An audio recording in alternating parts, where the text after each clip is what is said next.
Hasaan, I'm going to get you back on the science. What's wrong with this picture? Well, it doesn't add up to 100. That's the problem. And all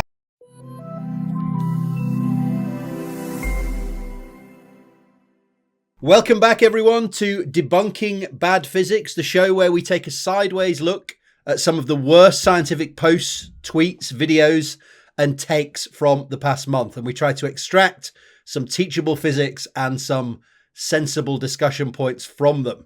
We're still here. Apparently, we should have been killed off by the conspiracy to get rid of scientists. But did anyone have any problems with that this month? Yeah, some CIA goons tried to catch me, but I ran away. We ran away, so it was fairly easy. Why are you running? Why are you running? Gentlemen, do we want to quickly introduce ourselves? Tim, tell us who you are. Hi, I'm Tim. I'm a postdoc at the University of Porto. Obviously, as we can all see, I'm the establishment in waiting. Yeah, you'll notice that I almost always wear a jacket because I am the establishment in waiting. Christian, tell us who you are.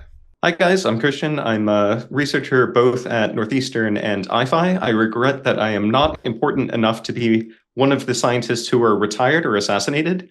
And even though I did undergraduate research at CERN, no one even had the common decency to cut out my eyeball after I had the retina scan in order to go down into the tunnels. And it seems from Sam's appearance that it had not happened to him as well. It was once my job to think as dark wizards do, Karkaroff. Perhaps you remember. So I apologize for that, but I'm still very happy to be here. Superb. And Hasaan, tell us who you are. Sure.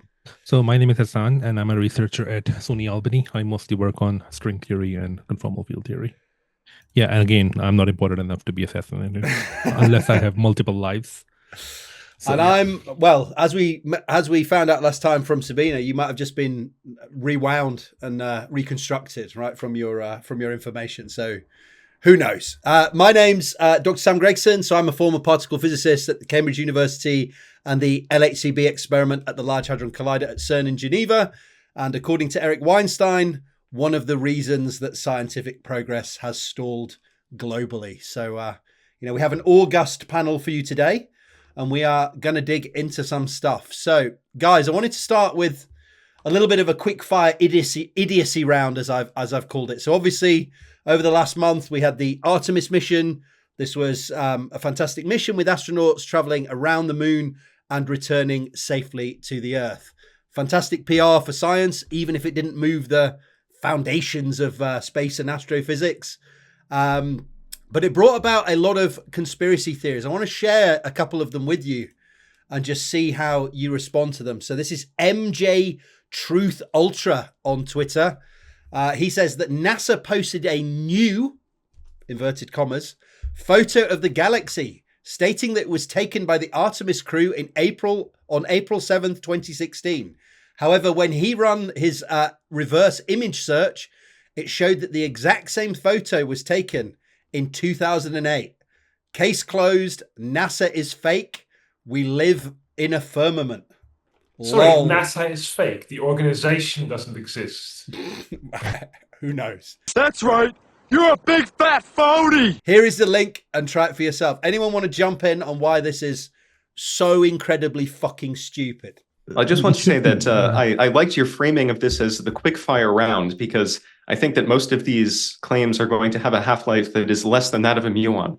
But this is obviously ridiculous because these reverse image searches can be useful in some cases, but they're going to misidentify things. And if you take an image of the same thing, which is the galaxy viewed from space, you're going to get false positives. Yeah. So even if this is correct, I don't view it as any sort of evidence that NASA is fake or the moon landing is false or anything like this, right? I responded that it's really fucking weird that people still recognize who I am, even when they haven't seen me for a week, right? The change of the background of the universe over the scale of what has he got? 20 years is like zero, right? So of course it looks exactly the fucking same when you go up. The stars are in the same places. The match of the AI, as you say, is just going to be like, yeah, that's the Milky Way galaxy. Off you go. So yeah, incredibly fucking stupid. But I think, as you say, when the guy's called MJ Truth Ultra, maybe it's not even worth. That's a big red flag. It is a huge red flag, as you correctly say. This one I enjoyed on the same idea. Went up during the Artemis mission. Carl Vernon, real Carl Vernon on Twitter. He said the sun is reportedly, so not actually, but reportedly 93 million miles away from the Earth. But you can be sitting out in the garden, a bit of cloud comes across, and it can turn from scorching heat to make it feel freezing in just a second. 93 million miles. My arse. Anyone want to jump in on this one? So there's one thing. First of all, it doesn't feel freezing just because of clouds. Secondly, my question is that, so does he have a threshold that how far does the sun have to be in order for this to be sensible? I'm pretty sure these flat earther types think the sun's like just above the atmosphere, like just outside. Right, but the thing is that if that's the case, then it makes even less sense that this can happen just because of clouds. That you will feel not freezing, but you will feel a lower temperature just because of clouds. That's gonna be much harder if the sun is closer, right? So if that's what he thinks, then it's even more nonsensical. But my question is that does he have a number that if the sun was this distance away from Earth, then it would be fine. And if he doesn't have a number, then my question is that what is the criterion that he used to say that, 93 million doesn't make sense? Right. He doesn't know, right? Because there's this counterplay between like distance and the luminosity of the thing, right? And I don't think he has any fucking clue. I think what we're seeing is creationist special, the argument from incredulity. What's amazing, I said here, what's really weird is that if I fall into a river, the river like flows all the way from the mountains, but when I fall in it, I get wet immediately. Like how does that make sense, right? Of course, when the cloud passes in front of the sun is a long way away, but the cloud is close. So it immediately reduces the amount of sun hitting you and makes it feel colder, right? The change is happening locally, but the light has come all the way from the sun. This is not hard to understand at all, but apparently these people can't get that. There's one thing. One thing is that, sorry, just one point. So please. I don't understand what's the point here. Here's the thing. So even if the point is wrong, I don't understand what the point is, because it seems to be the case that he's saying that sun should be. That's because you're a spherical Earth sheep, Hasaan. That's why. No, I understand. But even if suppose that if I look at this thing from the perspective of a flat Earth, even then I don't understand what the point is, because the thing is that what he's trying to say is that the effect of sun can be neutralized because of clouds. So is he saying that it should be further than 93 million miles? If he's saying that, then of course it's not consistent with the flat Earth model. I think what he thinks is that the Earth is that when the sun goes past, when the cloud goes past, the sun for some reason just like stops for a moment. I don't really get it. It doesn't make any sense, right? There's a continuous stream of light coming from the sun. It's like a continuous stream that's always there. And of course, if a cloud passes by it locally, that's it. Just like if I put my hand in front of my eyes, I can't see anymore. Peekaboo. Peekaboo. But I cannot see. I'm legally blind. Right? Even though sunlight is still coming. So right. It's absolutely. So he's kind of saying that since the effect of sunlight can be neutralized by clouds, therefore the sun should be much more further away than 93 million. That's what he's saying, right? Well, that's what he might be saying, but I don't think he understands what he's saying at all. And what I found most interesting, obviously, this is again. I think Christian wanted to make a point. Yeah, an insane conspiracy site full of these titles that are just like, this is brutal, or like Starmer looking worried, or Farage looking triumphant, or whatever. But the most amazing thing I found here was the cover art, which is the massive advantage of dealing with assholes, which, we're learning about that now. And also Surrounded by Morons, which is one of his books, which I found quite ironic. Anyway, so terrible take from Carl Vernon. Just to go back, I do think it's a teachable moment, because the sun is 8 light minutes away from Earth. So if we do the thought experiment, as all of you have probably done, but maybe the audience has not, if the sun immediately disappeared, if it teleported away, it would take 8 minutes for us to realize, because of the time it takes for the light to get from the sun to the Earth. So I think the previous claim is sort of conflating different methods of heating, because if you heat up your oven and put your hand close to it and then take it further away, you immediately can tell that your hand is cooler because it's heating by a different mechanism. But because the sun is 8 light minutes away, and it would take that long for the light to stop propagating to us, it's completely obvious that you're not going to immediately see a reduction in the heating mechanism if a cloud passes in front of you, because there's a stream of photons that are coming to you that are heating things up. So maybe it's being overly pedantic, but just to make the point, it's it's ridiculous on the face. It certainly is. And of course, later on in this discussion, we're going to get to our good friend Eric Weinstein. There will be an Eric Weinstein corner, of course. His brother had a scorching hot take, shall we say. His brother, who is also a recalcitrant asshole and conspiracy theorist, Brett Weinstein. His take on the Artemis mission was that it was a waste of time. And why was it a waste of time? He thinks that moon landing deniers have a serious case, and NASA should have dedicated the Artemis mission, because they weren't landing on the moon this time, only going around it. So they should have dedicated most of the time to finally collecting real evidence that we did go to the moon in 1969. Anyone want to jump in on this? Should we use moon missions to try and prove that we went on the last moon mission? Even if we had done this, I don't think it would have been very effective, because you might be familiar with this final expedition that was funded by this guy, Will Duffy, who paid for many flat earthers to go to Antarctica and witness the continuous sun at the appropriate time of year. And I think one of them recanted the flat earth belief, and the others came up with some sort of convoluted explanation for why this was not actually evidence against flat earth. So I don't really agree. They said that it's a green screen. Yeah.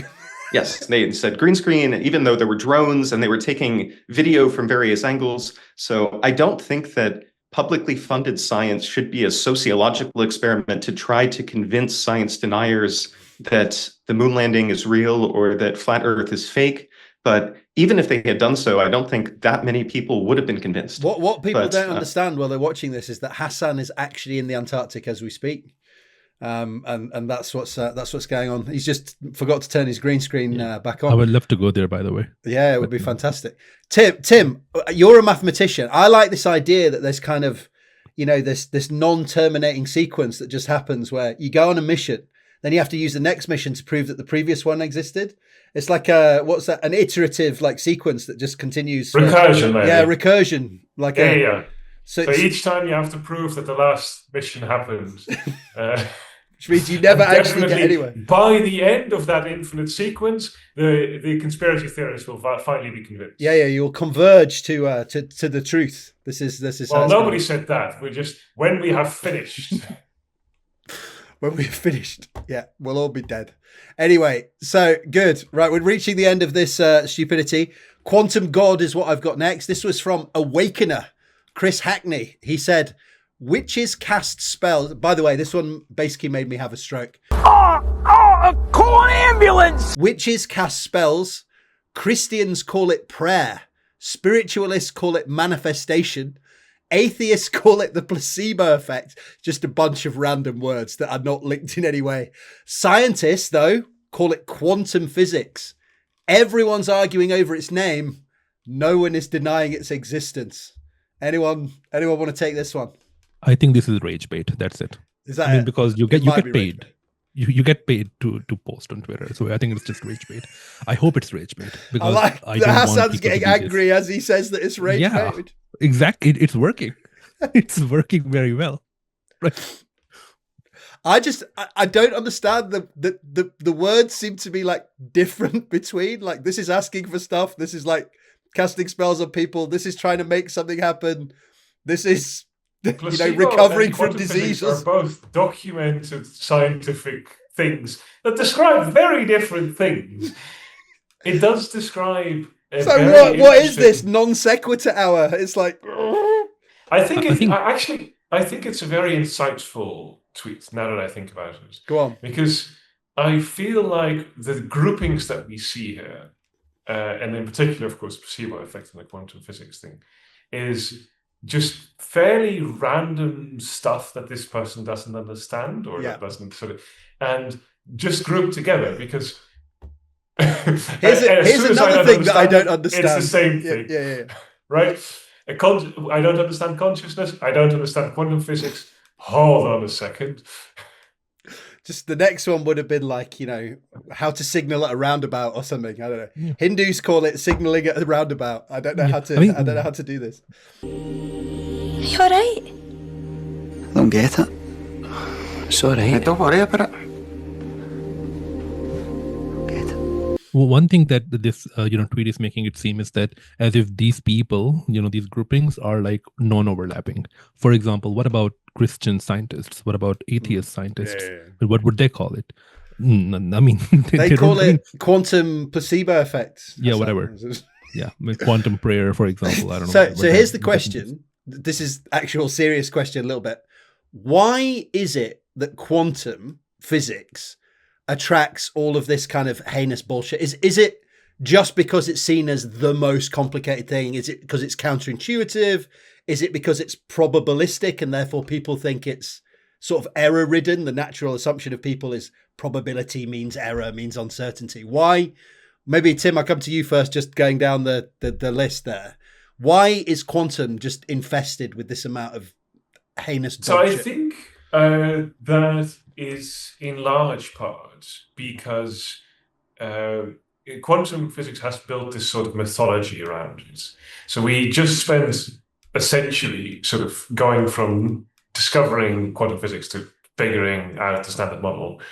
And when that was first started, it was very mysterious, and a lot of different people, a lot of very reputable people, made a lot of claims and statements about how incomprehensible it was, because they really needed to adjust their physics on a very their philosophy on a very fundamental level. Literally a quantum leap, right? On a very fundamental level, they needed to adjust their ontology. The classical ontology could not account for quantum physics, and that was very difficult for them. And so they said, they made a lot of quotes, and everybody always cites the quotes about how nobody understands quantum physics, etc., etc., etc. And that's all very recent. And as a result, I think that people remember it and like the cultural association is of something that's completely incomprehensible. And maybe in the next few hundred years, at some point, this will go away. I think there's one thing that I would say. I'm please. Sorry. No, please. In case you wanted to go to Christian. Okay. So I think it's true that, quantum physics has this thing about it, that people use it for pseudoscientific claims like that. But I think anything, any concept from physics, or not just physics, but any science that becomes popular enough, and it has this potential that people can misinterpret it, people are going to do it. For example, even from 19th century, there are historical accounts that people use the concept of aether to justify psychics, right? They used to call it psychic ether, for example. So are they trying to add like a layer of kind of scientific credibility to dumb shit, basically? Yeah. They're going to do it. I mean, I think this is part of human nature to some extent. So you can't rule that out to some, I would say. Christian, any closing remarks on that one?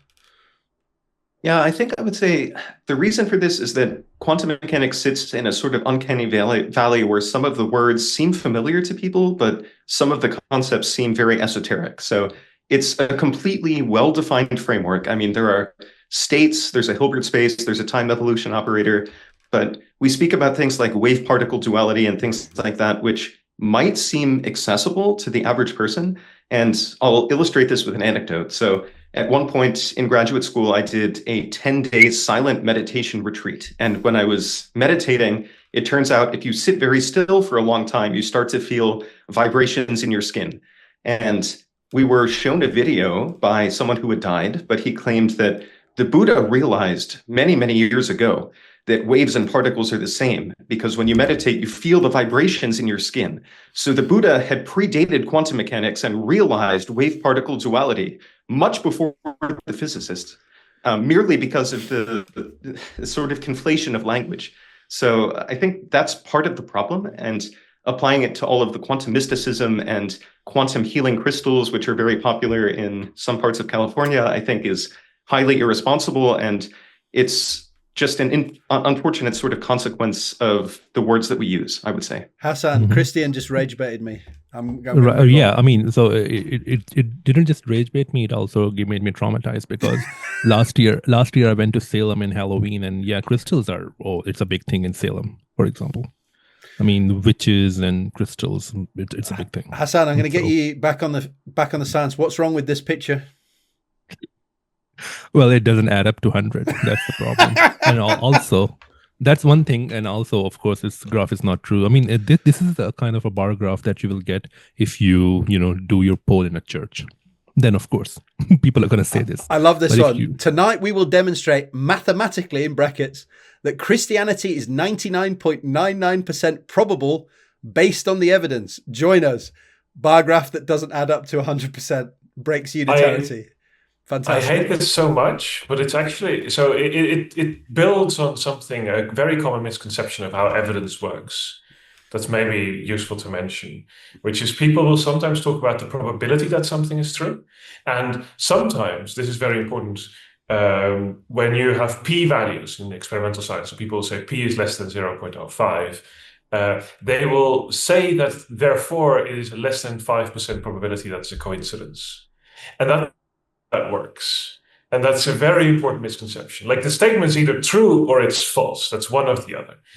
And the thing that the p-value can tell you is sort of assuming that it's false.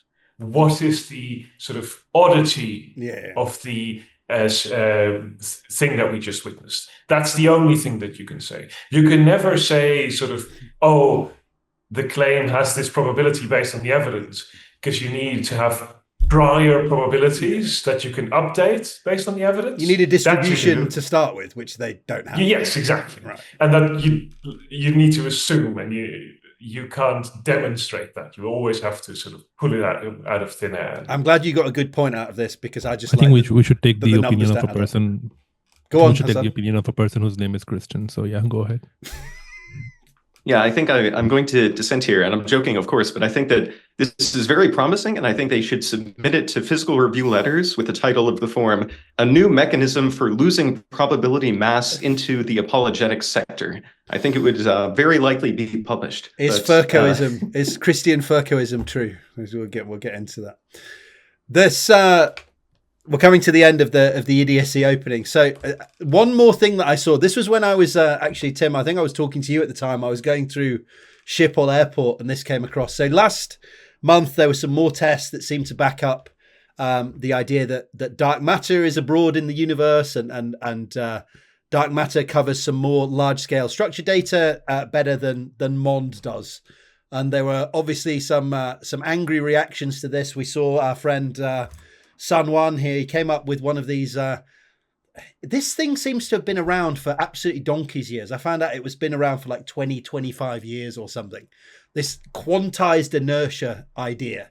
And people are still pushing it. Now this, I've never seen it put like this. The idea here was that this idea of quantized inertia, which could apparently account for all of the expansion of the universe and the rotation curves of galaxies, it would account for all of that. We wouldn't need dark matter. And the evidence that the guy's given here that this is almost certainly true, or at least evidence in favor of it, is that this guy is willing to put his face on this idea of quantized inertia, but no one is willing to put their face on dark matter. So anyone want to think about that? Because surely the face of dark matter is just like Zwicky, right? This is like known. Like if you know anything about, like, there's multiple scientists who have like thrown in for dark matter. So anyone want to have a go at that one? So as far as I understand this, it says that inertia, which is mass, is a quantum mechanical effect. Yeah. Right. So I think that's a big leap to take. It says that it's the effect of something called Undra radiation from relativistic horizons. So Undra radiation, that does exist if you talk about an accelerating observer in relativity. That it's a phenomenon, but it says that mass is a consequence of that Undra radiation.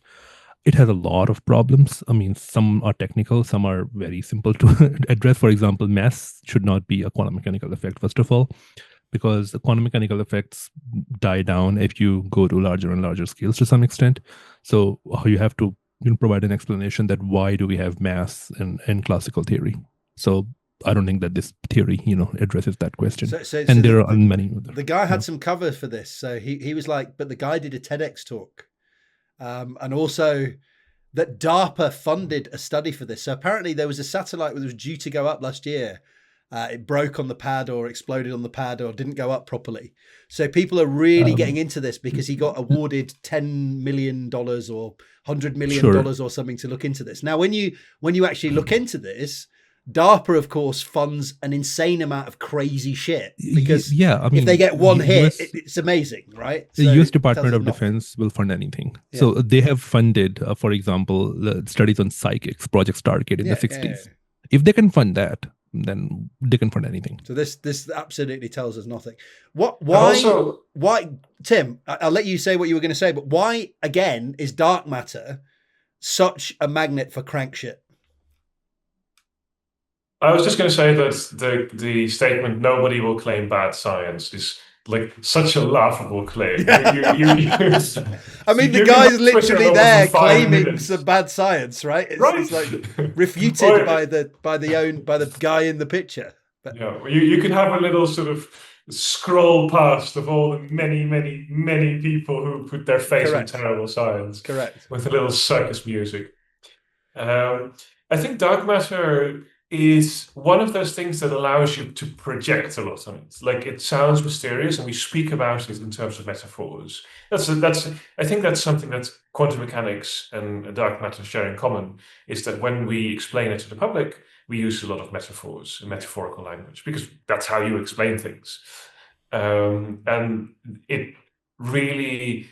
Does that mean that people think they understand it well, and therefore when a scientist says, you know, there's things we still don't know about it, we don't know what it's made out of, they're like, oh, well, you're a failure, you're just making stuff up, because I have a good understanding of this and you clearly I think it's closely connected to this common idea that if you understand something, you can explain it in 5 minutes to a toddler. Yeah. And that's it misses something fundamental about what an explanation is. And that this reduction of all the complications to metaphors and language that you can understand necessarily misses a lot, and people don't appreciate that very much, and they think, oh, okay, I know these words, therefore now I understand dark matter, and therefore I have now formulated a good theory on what it is. So I think the metaphors that we choose to describe it suit themselves very well, or are very well suited for projecting your own ideas. We're going to get on. We're going to get onto this when we talk about in one of our main topics about how people interact with these type of topics. Anyone else want to say anything else on that? Or I'm going to go to our last crank thing. So maybe just a quick comment. So Fritz Wiki, I think, is a good face of dark matter, but I would also say that Vera Rubin might also be a good choice for the face of dark matter, since her work on galaxy arms might be the most compelling evidence for dark matter. But I interpreted this tweet in two possible ways, one of which is, who is the singular person who you most identify with dark matter, which is easy to answer. Yeah. And the second way I interpreted it is, what is the actual picture of dark matter? Like, we have a picture of a black hole, but that's obviously ridiculous, because asking for a picture of matter which is known not to interact with light is a little bit like asking for a selfie of a neutrino. Like, okay, you're not going to deny the existence of neutrinos merely because they are camera shy and will not give you a selfie. But I think what your man might be getting at here is that nobody will like step up and debate this like crank who's been running around for 25 years or whatever. Maybe that's what he's getting at here, of who is going to come and debate this guy for the 8,000th time. Nobody's. So yeah, I'll say two things here. One thing is that if dark matter was not named dark matter, a lot of people won't care about it. I mean, if it was called like non-baryonic matter or something like that, people won't give two crap about it. I mean, they won't give a shit about it to some extent. And the second thing is that a TEDx talk means nothing. I mean, I've got a TEDx talk.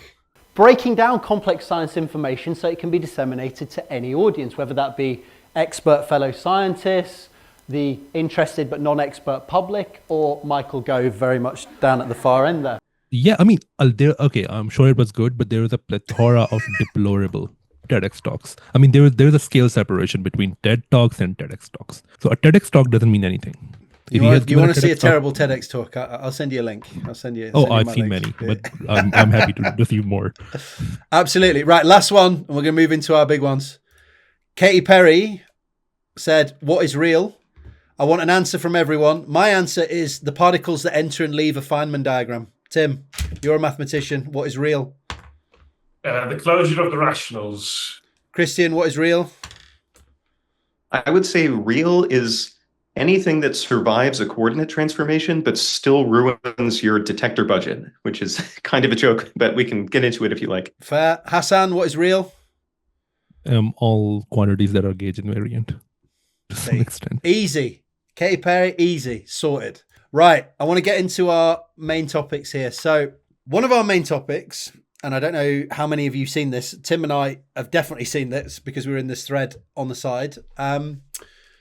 Angela Collier, who is a good science communicator, I believe most of us think that. She did a talk on conspiracy physics at the University of California, Irvine. And our good friend Daniel Whiteson posted a photo from that discussion. So I'm just going to open up this picture. So she was talking about the difference between crackpots and conspiracy theories. So she says crackpots are convinced they've solved a specific physics problem. Crackpots seek help from physicists to get their idea accepted by the physics community. Crackpots work alone and recognize other crackpots as crackpots. And she delineates them from conspiracy physicists because conspiracy physicists think physicists are liars. So this would be people like Eric and maybe Sabina to some extent. Conspiracy physicists look for physics adjacent expelled or underdogs. So all of these people grouped together. You have, Eric Weinstein hanging around with other people who have their, shaggy dog stories about how they're not being listened to by, the inside track of physics. Conspiracy physicists form groups, create celebrities. Hello, Eric Weinstein. I give talks in physics departments. Formulate conspiracy theories about physicists, and they do not make physics theories. So, Tim, maybe if I come to you first, this seems like Angela's conspiracy physicists are basically what we would call science populists, and her crackpots are what we would call cranks, right? I think there's so definitely her crackpots are our cranks. And I think there's a very close relationship between the conspiracy physicists and the science populists. Yeah. So I don't think that they're exactly the same in the sense that I don't think a conspiracy physicist has to be a populist, or a populist has to be a conspiracy theorist. Usually they amplify conspiracy theories, and they like to sort of give them extra sunlight, but they don't necessarily subscribe to it. I think we all know a good example of a populist who loves to amplify conspiracy theories, but doesn't necessarily present many of them herself. Yeah. I do think this is a very good distinction to make, and the overlap is very important with the science populists. Especially this idea that conspiracy physicists group together, which is very important, because crackpots never group. They are always their lone theory, because it's very important to them that they are eventually validated as the one true Einstein by all the smart people, all the physicists that they do actually want their respect from, whereas the conspiracy physicists don't want their respect at all, and the science populists don't just not want their respect, they want to take them down. They want to burn down the science as an institution. And that's a close connection, of course. If you don't believe that the institution is legitimate, you're very likely to want to take it down. Not necessarily the same thing, but closely related. And we obviously think this is important, right? I think it's really interesting to break up these groups, because I think we've all realized, and this is part of the genesis behind the discussion that we're having, is that the physics space is becoming more and more overrun with clickbait garbage, AI generated rubbish, grifters, and there's a need to push back. So if you can explain what these different groups are doing, how the audiences they're trying to cater to, the way that they behave, you can potentially educate audiences about what they're doing and maybe inform yourself about how to push back on them, right? So it's important to understand what is creating these people and what, where they're coming from, basically. Yeah, exactly. So these people are becoming huge presences in science communication, and they're polluting the environment of science communication. So we saw last time with the Volchover article, the last time I was on, not the last podcast, last time I was on.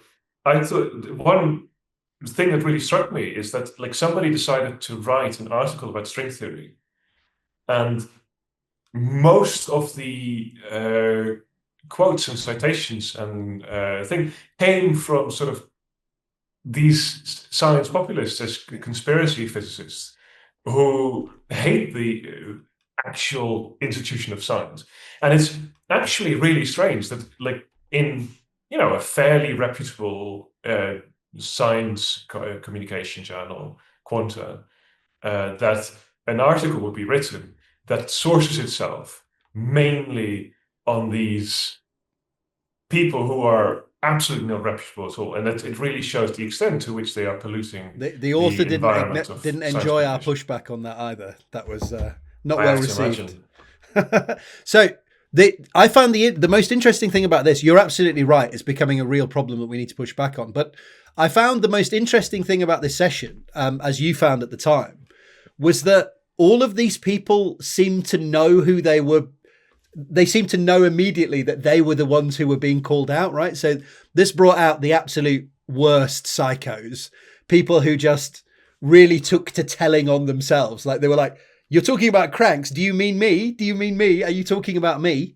And I just found that really interesting, that they all came out to say hello when this picture was taken. So what I want to get at is, why did this discussion by Angela Collier make cranks, people like the Demystify Sci podcast, which we'll talk about a little bit. I've got a little aside on them at the end, but why did this make them so mad? That's what I want to get into.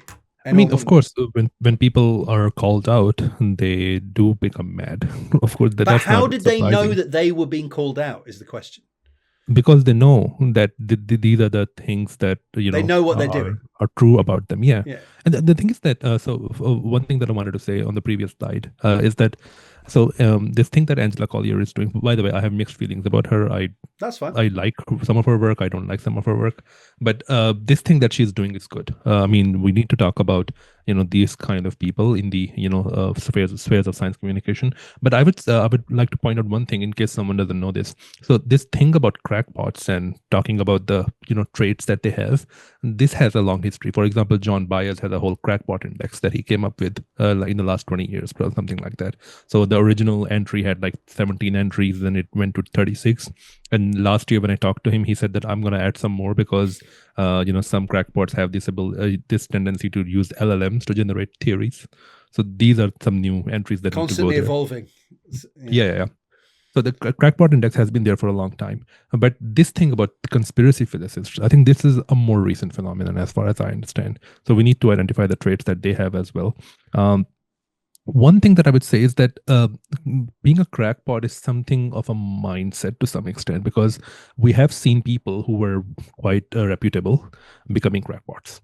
So it's not that it's a trait about a person that can't be changed. For example, there is this person named Brian Josephson, who is a Nobel laureate physicist, right? And he is behind this water memory theory, that water can retain memory of the things that are dissolved in water, no matter how dilute that solution is. So he is a Nobel laureate who is kind of supporting this crackpot idea.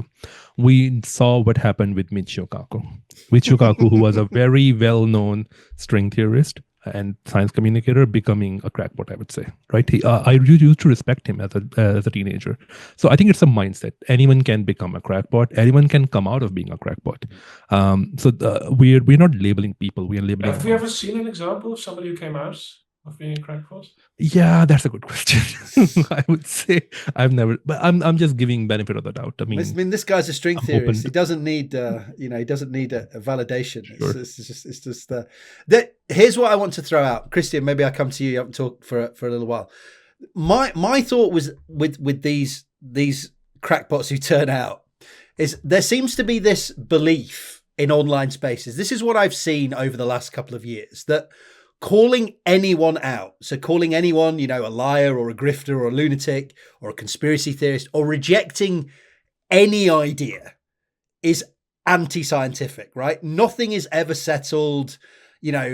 this is also pushed forward by this idea that we're in a period of physics stagnation. So we need these big ideas, right? If you are going to push back on people and say they're wrong or they're grifters or they're liars, then this will stop the renegades sort of coming forward, challenging current paradigms, and therefore we're going to lose the progress that these people could have made, right? So I guess the idea that I see from these people, like demystify sci, who just make things more complicated all the time and talk a load of shite, is that it's kind of far more important than cleansing online spaces of grifters and liars, is that we don't put off the one guy who might be hiding in all those grifters and liars who has the quantum leap forward. And I don't see that at all in an information space where people are just lying and grifting for money. I don't see, the balance seems all wrong for me. I don't know how you feel about that idea, Christian. Yeah, I think I agree. I mean, the distinction is good because the cranks or crackpots genuinely want to advance science and they think they have the next big idea. And this is what we've got here, right? The crackpot definition currently accommodates Einstein, Galileo. No, it doesn't. No. These people didn't behave like this. Sorry to cut you off. I have two comments on that. One is I've interacted with some of these cranks or crackpots, some of whom self-described as crackpots, and they've sent me their papers and they are genuinely trying to advance science. So in one case, I responded in detail with like 10 bullet points and said, here are my objections to what you wrote in your paper. And he scheduled a Zoom call with me, who was a very nice guy. And he said, thank you for engaging with a member of the crackpot community because I've had trouble speaking with real scientists. So these people know who they are, to your previous point, which is why I think they realize when they're being called out. And coming to the Galileo point, I think it seems to be almost a badge of honor, though, right? It's like I'm different. I'm outside of the current paradigm. I can, do big thinking like Eric Weinstein and drive everything forward. They don't see it as a bad thing necessarily. No, they see it as good because it's dissent. And dissent is an important part of the scientific process, but dissent is not the same thing as refusing to learn the content of what you are dissenting from. Yeah. And for Galileo, I mean, okay, it is true that Galileo had ideas which are considered unconventional at the time, but I think the distinction we should make is that the lesson from Galileo is not that the outsiders are always correct. The lesson is that eventually you have to do the hard work and provide evidence. Yeah. At the end of the day, the arbiter is evidence, and Galileo had a telescope. So I see a lot of these crackpots that have big ideas, but I have not seen a single one, as far as I know, who actually brought the telescope and provided the evidence. Yeah, this is the difference. It's the they laughed, so they'll do the thing that they laughed at Galileo. It's like, but yeah, they also laughed at Bozo the clown, right? It doesn't mean just because they're laughing at you that you have something worthwhile to offer. And these people seem to think that if they're told that they're wrong, if they're told that they're grifters, they're liars, they're cranks, they're crackpots, that is inherently a badge that they're doing something correct. And that's the error that they're making, right? Because right. I mean, Angela, this is probably where you have some problems, Hasaan. Like Angela would not say that you can't dissent in physics, right? This is absolutely not what she's saying. Dissent is incredibly important. It can challenge old paradigms and drive us forward. Peer review is obviously very, very adversarial. And her most popular video, as you'll be aware of, Tim, is this one that string theory lied to us. So she's not, we can agree with that video. We cannot agree with aspects of that video, but she's certainly not saying that you can't have dissent to the groupthink that's inside physics. That's absolutely not what she's saying. Yeah, I mean, so I have many problems with her, but of course, that's not what we're discussing here. This video is, of course, I mean, look at the title. It's clickbait, to be honest. And this video has a lot of problems, and she's not consistent with her principles. So if here's a question. Can you criticize or talk about a field if you're not an expert on that? Well, this video seems to be the case. It makes it clear that she would say yes. But I have watched her videos on crackpots, and she said that, Witten wrote a paper on Planet 9 in 2020, and he shouldn't have done that because he's not an expert. Okay, why? I mean, that paper is not wrong. Is it wrong? No. But she kind of combines Witten with crackpots in some sense in that video. And that's one of the reasons why I don't like her. I mean, one of the reasons. There are many reasons. But yeah. So maybe if I come to you, Tim. So this idea that I see this an awful lot. The idea that sort of taking anything off the table ever is like the least scientific thing that you can do. So you see this all the time. The science is settled is the least scientific thing I've ever heard. And I see this an awful lot. So my sense of this is that, you know, it's kind of true at the highest level, but in reality, we don't spend all day like relitigating, you know, is smoking healthy for you? Like if you did this, if you operated like this, you would just never move forward. So I'm interested in your take on the science is settled is something that is answered. So there's a philosophical, like purely epistemic statement about the science. It's like a philosophy of science that you can say about science ever being settled. And there's a sort of pragmatic, practical sense in it. And of course, it's very important that we're always open to the idea that something is wrong. That's very reasonable. But, and I think that this is something that a lot of crackpots like refuse to engage with, is the idea that if you come up with a new idea that's supposed to replace the previous paradigm, it has to be able to explain the success of the previous paradigm. And that is what distinguishes the Einsteins and the Galileos from the Demystify Sci podcasts, because they are trying to, well, they're not just trying, they can explain why the previous thing worked. And they are not trying to undermine the previous thing, they're trying to build on the previous thing and displace it with a better version. And so when we say the science is settled, you know, maybe at some point in the future, we'll discover that actually thinking about atoms is not the best framework or something. But whatever framework you want to... it has to explain why atoms were such a good model for so long. It is so good. There is no way that atoms are not somehow going to be inside that future model. There's no sense in which that could ever be completely eradicated. And so there's a lot of ways in which the science is settled in the sense that any future thing has to somehow contain this. And then there's the other thing, of course, that at some point the evidence is so overwhelming that it is completely unreasonable to try to continue to litigate. And of course, you're happy to acknowledge the epistemic truth that technically we can never be completely certain about anything, and we should all be living in a permanent state of ataraxia, as the Greek philosophers called it. But that doesn't mean that I don't just throw my coffee cup across the room, because what if gravity is not real, right? I call this fallacy the Joe Rogan median, right? It's like if something is dismissed and put down, it must have some value. So the truth is somewhere between the current paradigm that might be slightly imperfect, where we want to find the chinks and you know the holes in that paradigm, and this crazy lunatic that we found under a pile of newspapers at the bus station. And the truth is somewhere in the middle of here. And because if we're going to go in the middle of there, then let's just go 50-50 and like have everything back on the table. It's just, it's totally ridiculous. It's also a very strategic. So I think that's another. So this is the point that I wanted to get into, right? That I think these people have learned to use that language to move forward, right? They've learned to game these online spaces. Exactly. So they claim that they're the renegades. This is how science has proceeded in the past, by great men coming up with an idea that was completely unlinked from the previous paradigm. And then bang, everything changed overnight.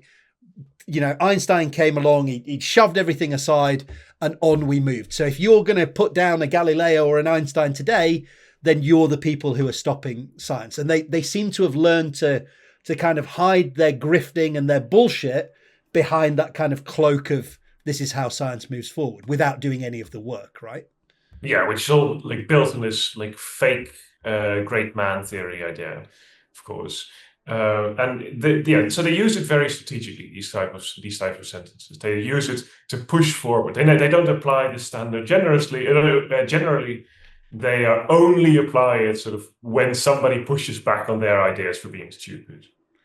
Yeah, I think I would say one thing, and then if Kristen want to say something, he can. So, so of course, it's not true that science is ever settled. I mean, even though even those ideas that are quite well established, they can be wrong in the future as well. I mean, we're always hearing like, new black hole data reconfirms GR or whatever. We've been hearing this for donkey's years, right? They're always testing to make sure the thing is that the thing about science is that it can never prove anything right.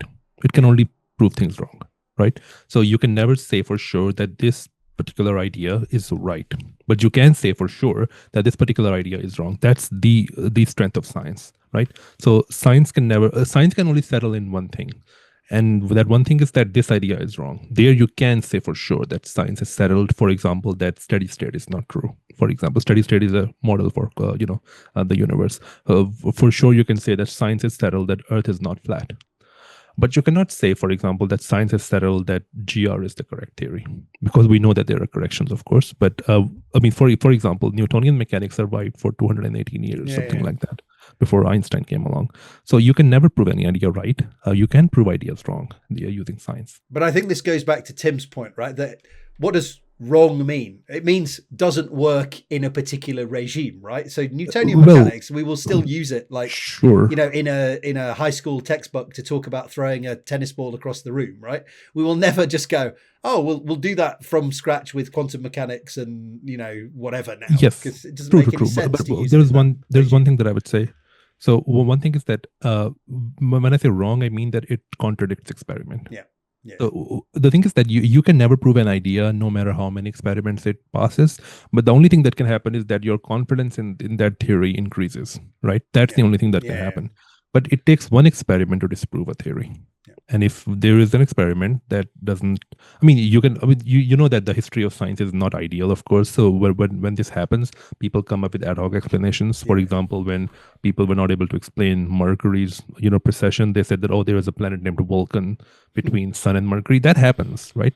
But when I say wrong, I mean that your experiment, some experiment does not confirm that particular prediction, or that comes from that idea. That's what I mean by wrong here. And Christian, I think this, you might have some things that you want to say yourself, but I think the reason that this, all right, see you in a bit, I think the reason that this finds such fertile ground at the moment as well, this idea that you shouldn't push anyone down, no idea should be off the table. Of course, no idea should be off the table, but it has to, as Hasaan said, meet the evidentiary bar, is this idea that science is currently stuck, right? And therefore, this is exactly the time that we need these amazing renegade thinkers who are going to come along and kind of kick us out of our stupor, right? So the evidence I saw for this was a gentleman who came along kind of in this idea. It was Eric Weinstein talking, actually. And he basically said exactly this, that at a time like this, where we're kind of stuck, quote unquote, we need kind of provocative language, heretical ideas to kind of break us out of our stupor. Is that why we're seeing so many people get away with basically just talking absolute shit? Because they feel like we're stuck and therefore throw a load of stuff at the wall? Yeah, I think that might be a good explanation. But first of all, I don't think science is stuck. I think we're trying to solve harder problems now, and it's going to take longer, of course. Absolutely. And I would also say that in every case where there was a sort of renegade new idea that ended up being useful, it was built on previous science. Like Einstein is heralded as a great man, but special relativity was based on the observations of Maxwell and trying to argue that if the speed of light is constant, then these other implications follow. You might say something similar about Maldacena and ADS-CFT. Maldacena is, of course, a great scientist, but I don't think that he single-handedly came up with holography. It was built on observations of Susskind. It was based on gray body factor calculations of Klebanov and Gubser and things like that. So every time there was what seemed like a revolutionary new idea in hindsight, it was based on a series of observations building up to it that supported and inspired that idea. So I think this science is never settled sort of rhetoric, which means, now we have to come up with some bold new idea, is very misguided, because as others have said, just to sort of amplify the previous comments, I mean, we don't relitigate the ideal gas law every time we make a cup of coffee in the morning, because the way science works is that some ideas are sufficiently solid that they can be built upon. And if there's going to be a revision to those ideas, then it needs to reduce to the old ideas in some limit. And none of these dissenters with broad new ideas seem to have that sort of reduction to known science in some limit, as far as I can tell. Absolutely. I would say one thing. Please. So when Gregson said that it needs to reduce to older ideas, of course he means older ideas which were experimentally tested. For example, when Newton came up with, or Galileo came up with his theory, he didn't reduce to Aristotle's ideas because they were wrong, right? They were not experimentally tested. I mean, Aristotle's ideas about, falling bodies, that only holds if you talk about air resistance. But of course, if you don't talk about air resistance, his ideas about falling bodies are not correct. And one more thing that I would say is that anyone who says that science is stuck is either ignorant or they're trying to be malicious, because I have to remind you that all science is not fundamental physics. I mean, there are a lot of things that are happening outside of fundamental physics. There is a whole world of science outside of fundamental physics. So even if you think that fundamental physics is stuck, which I don't agree with, even then, it doesn't mean that science is stuck. But this is the dumb thing, right? Like, this is where Sabina comes along with her whatever the fuck foundations means. Like, is biology stuck because we're still using the paradigm of like cells and DNA? Like, we haven't moved away from that. So are we stuck? Doesn't make any sense. Is chemistry stuck because we're still using electrons being, swapped and shared between atoms? No, it still works perfectly fine to move forward. I mean, it's not an iPhone that, you need to produce a new one every year. If it works, you don't need to replace that idea. Yeah, it's bizarre. I want, just as we move off this, I can't leave this section without having a full-on broadside against these fucking guys, by the way, because they are a perfect distillation of everything that we've just said, right? They're cranks of the highest order. They have no idea what the fuck they're talking about. And they claim openly to be searching for the theories that will change the world. Welcome back to the Demystify Side podcast. I'm Anastasia. I'm Shiloh. And this is the place where we search for the theories and ideas that are going to change the world. Our survey said... Interesting about them, actually, is that they break Angela Collier's distinction, because they are cranks about so many things. Like, as Angela pointed out, like, most cranks are sort of monomaniacal. Yeah. And they have one idea and they think they've solved it. These guys are just fucking whatever. Yeah, absolutely. They're absolutely horrible. So the way that they seem to search for these ideas that will change the world, as they claim, is by just having on any fucking crank who will come along. So you have people who, like Ashton Forbes, who just basically lives off the blood of the MH370 tragedy. They have very, very questionable cancer cures that they bring on, which is just absolutely unconscionable. They have idiots like Terrence Howard talking about electric universe, this kind of thing. So this is just a platform that openly platforms cranks and grifters. And the only requirement to be in it and on it seems to be that you're a contrarian, right? And this is mirrored in so much of the output, of politics, of YouTube. And this is what provides them their USP, right? We're just going to have on any crank, any crackpot. We're going to give them a safe space to put out their horse shit. And then we're just going to make clickbait out of it. I mean, what has she been doing this week? Right? This week, she was talking about how Bluetooth headphones might be cooking your brain. So this is, we talked about this briefly, Tim, that again, this is an idea where if something isn't explicitly ruled out, you can't get rid of it 8,000%, then it must be on the table at all times. It's just, but there's no evidence that these things cause a problem. But we see the thinking here that it has to be relitigated and relitigated and relitigated all the time, because otherwise you're somehow being anti-scientific by not having evidence-free horseshit on the table at all times.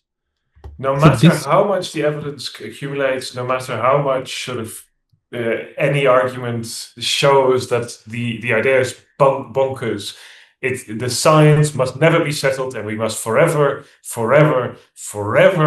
be debating about if Wi-Fi signals cause cancer. I mean, she says that the idea that it might not is a little half-baked. I mean, this take is so fucking half-baked I think it was baked with Wi-Fi radiation.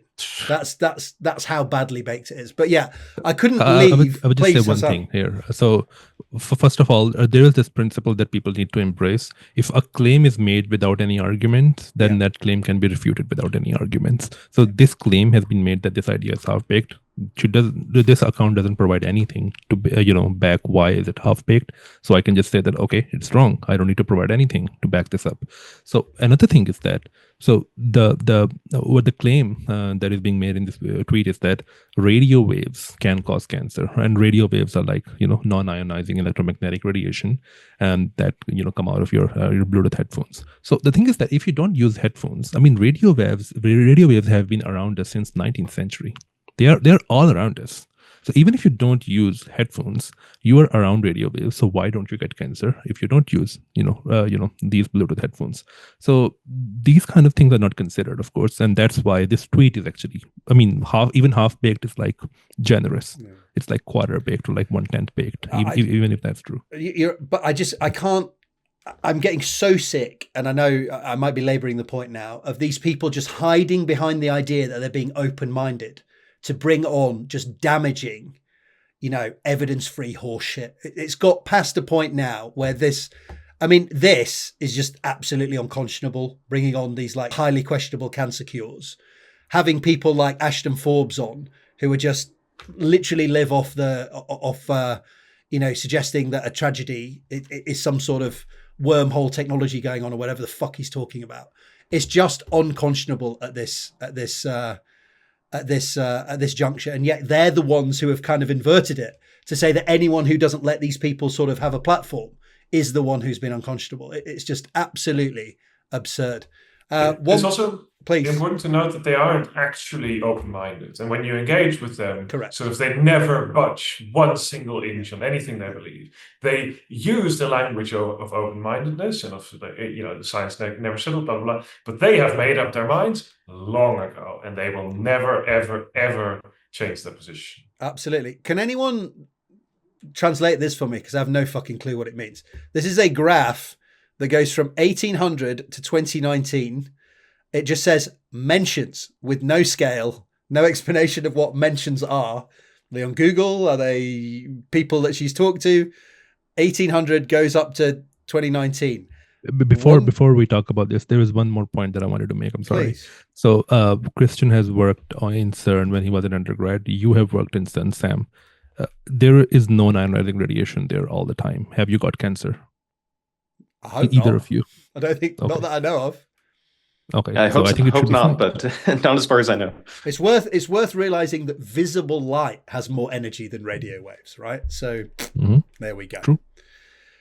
Anyone want to have a go at this? Because I have no fucking clue what this means.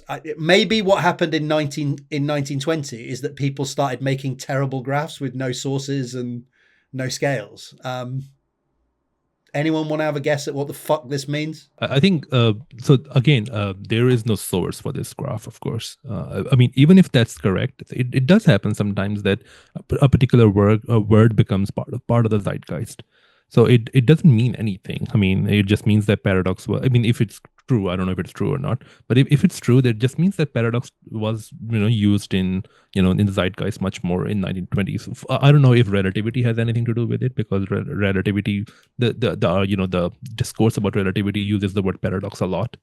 I'm not sure. I mean, I'm just assuming that this graph is correct. Eric loves using these graphs, by the way, of like peer review starting in like 1980 or whatever the fuck, or quantum gravity like getting more mentions after like 1992 to make these supposed important points about what changed at a particular point. But all it is that a new word became popular usually, or something was redefined. Anything. It doesn't mean anything. I mean, even if so, I mean, it's stretched to say that peer review started in 1980s, but even if that's the case, so what? I mean, what are you trying to say? That peer review didn't that you didn't need to have peer review before 1980? I have no idea what they're trying to. I think the wider corpus of this is that everyone was forced to accept the Copenhagen interpretation of quantum mechanics or something, and then they all started going, "I don't understand. I don't understand. I don't understand."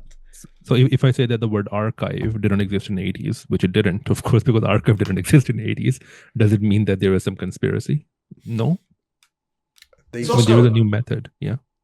Also, in fairness, the graph says mentions, which suggests it's an absolute scale. Yeah. So if people just started writing more, you would expect more mentions of the word paradox. There is this and then word the internet which is- starts, and you see it more. I have no idea what the scale is. There's this word that people use in the zeitgeist of Twitter, and it's called wake poster. That's what it is. Yeah, it's a wake poster. So I've been rage baited again. Yeah, do not listen to demystify Sci. It will be better to describe them as mystify Sci.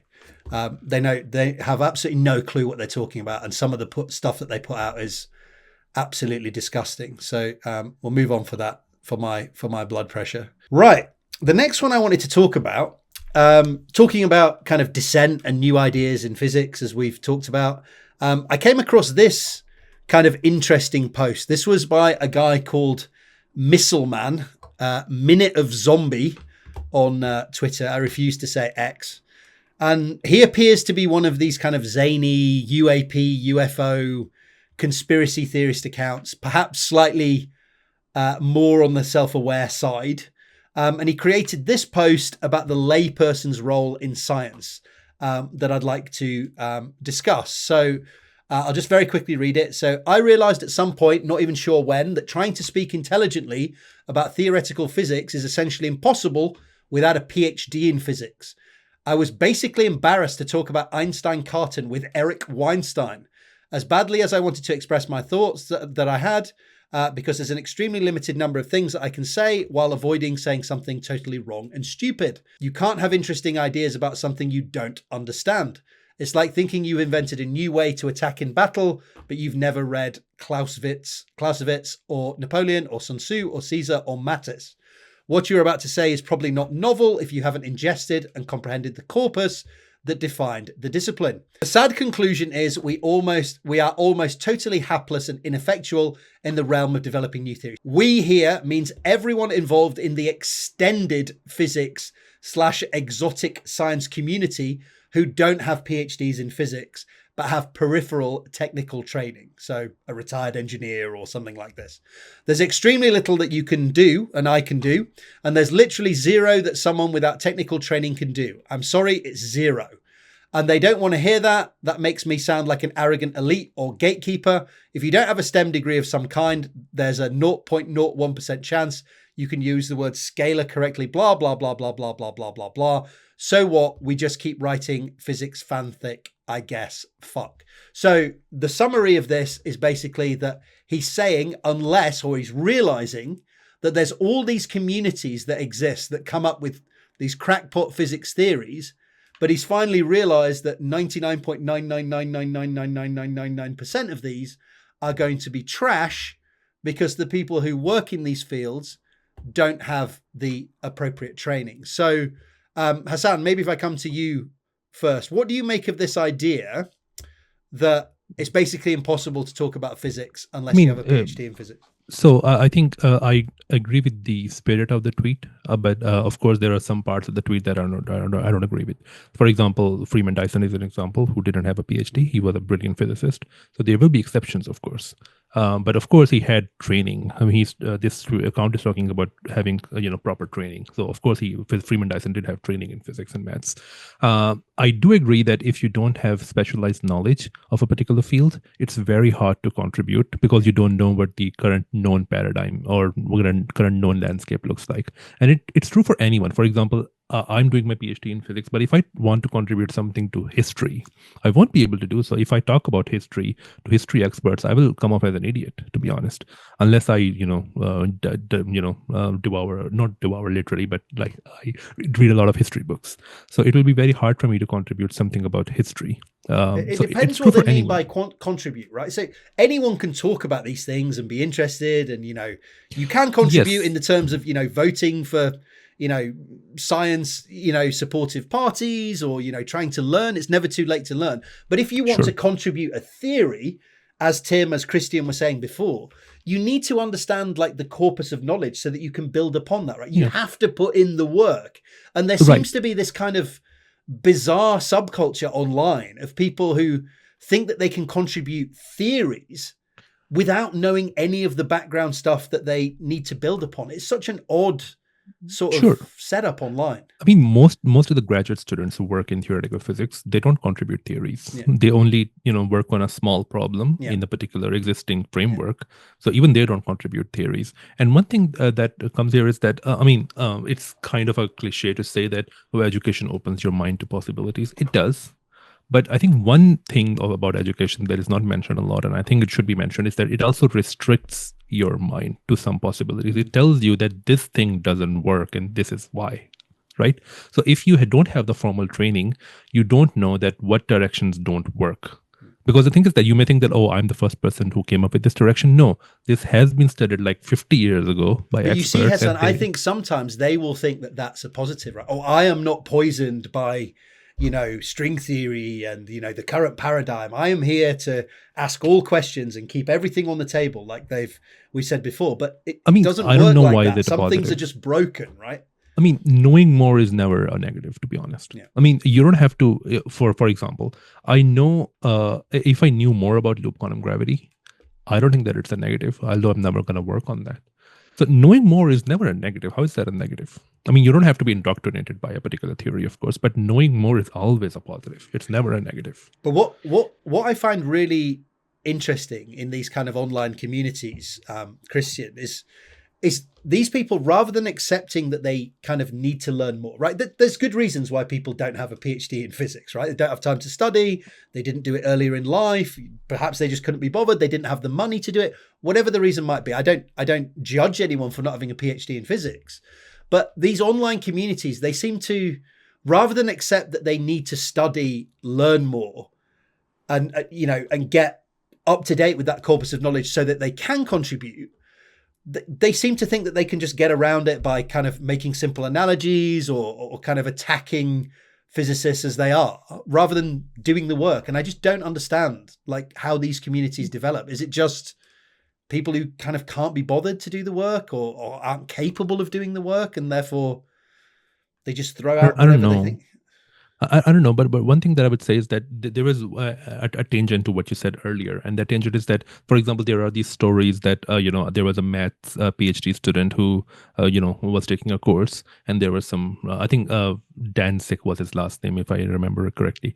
So he was told that these two problems are unsolved problems, and he didn't listen to it because he was late, and he solved those problems because he didn't listen to the instructor saying these problems are unsolved problems. Is this all kind of folk history of physics, great man bullshit again, that, I could be the Einstein who comes in and just shreds everything and changes the paradigm? And is that where these people think they are?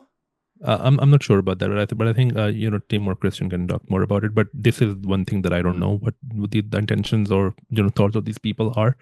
But one thing that I would say, as I was saying earlier, is that there is certainly a psychological thing. For example, if I'm working on a problem and I know that Wafa worked on this problem and he wasn't able to solve it, I mean, my confidence is going to go down, of course, because I know that he's a giant in the field. So that is certainly a thing. That's a sociological aspect. That is certainly a thing. But it doesn't mean that I won't learn it before solving the problem. I won't say that, since people before me were not able to solve it, so I don't need to learn anything before I solve this problem. That's stupid, to be honest. So yeah, I just don't understand that. Actually, Christian, any ideas on where these how do these communities develop, where they're sort of like, we can solve this, but without sort of doing any sort of relevant training in the field? Yeah, I think it's probably the great man bullshit that we've been coming back to, possibly combined with the advent of LLMs, because many of the cranks that I've spoken to say, well, I had this great idea and I fed it into GPT or Claude and it told me that this was brilliant and I've solved everything and here's my paper. So obviously you need the training in order to audit the output of an LLM and tell whether it's correct. So I agree with the others in the sense that the spirit of the tweet is correct in the sense that you do need specialized training in order to contribute to these fields in the sense of proposing a new theory. But as Hasaan said, as a PhD student, and even I as a postdoc, I don't contribute new theories. I work incrementally on existing theories, and that's the best I can do at the moment. So to believe that without training, you might be able to solve all of quantum gravity before breakfast or something like that by making vague analogies is probably the wrong way to go about it. And there are other ways to be interested in science as a layperson. As you alluded to, I mean, you can consume science communication, you can vote in favor of pro-science policies. There are many ways to engage with science that do not involve coming up with a theory of everything. And I think maybe it would be better if some of these people who want to come up with a theory of everything sort of reframed their focus and did more of those things. I think you can see this attitude that they want to be the kind of ones, as you said, that kind of solve quantum gravity before breakfast. I think you can see this in some of the hero worship you see online. It's always focused on kind of renegades, right? It's always Sabina, or it's Smolin, or it's Turok, or it's Penrose, or it's Feynman, or it's Tesla. They all have these avatars of these people that they perceive to be, you know, massive renegades who are pushing back against a particular paradigm. Now that's not commenting on the science that those people do, but I think you see that they want to be the person who kind of cracks all of physics, and as you say, that requires a lot of work to be done. And it requires you to understand the corpus of knowledge that's gone before. Yeah, I really think that it's a consequence of sort of how we tell the history of science, the story that we tell, and how we love to tell these stories of these renegade geniuses. Like Einstein came out of nowhere and then solved everything with like completely out of left field, which is simply false. Like Einstein didn't do that. Newton stood on the shoulders of giants. Galileo built on previous observations. There was recently a very interesting article about Jenner, who is typically accredited with the discovery of vaccines, invention of vaccines. And actually also that is quite a myth. And there were a lot of people doing incremental work before that. And he, in that sense, completed it. But there was a lot to build up on that. And the thing that this erases, which I think we are circling around, is the general principle. I don't think it's true just for science. It's almost always true. Is that the beginner learns the rules and the master learns to break the rules. It's true in chess. You learn initially, you should protect your pieces, you should control the center, and then when you're really good, you learn when you don't have to do that or how you can get around. It's true in architecture, it's true in fashion, it's true in mathematics, it's true in physics. You first learn sort of what are the standard axioms, and then later when you're really good, you start playing around and trying to break the rules and see what happens. But you need to know the rules in order to know what happens when you break them. And they kind of want to shortcut that responsibility to learn the rules. There's one more thing that I would say. So I think one thing that we need to see is that in the current era, who are the scientists who we celebrate the most? We don't celebrate we don't just celebrate scientists who gave new theories. For example, take the example of Witten. Why is Witten famous? Because of string theory. He didn't come up with string theory. No, he didn't. I mean, not even, I have said this earlier as well, but not even a single string theory from the 5 string theories that we know about is given by Witten. Not even a single one of them. And so ICTP is an institute in Italy. And when it turned 50 in 2004, they published a book called 100 Reasons to be a Scientist. And in that book, they have interviews of 100 scientists, and Witten's interview is there as well.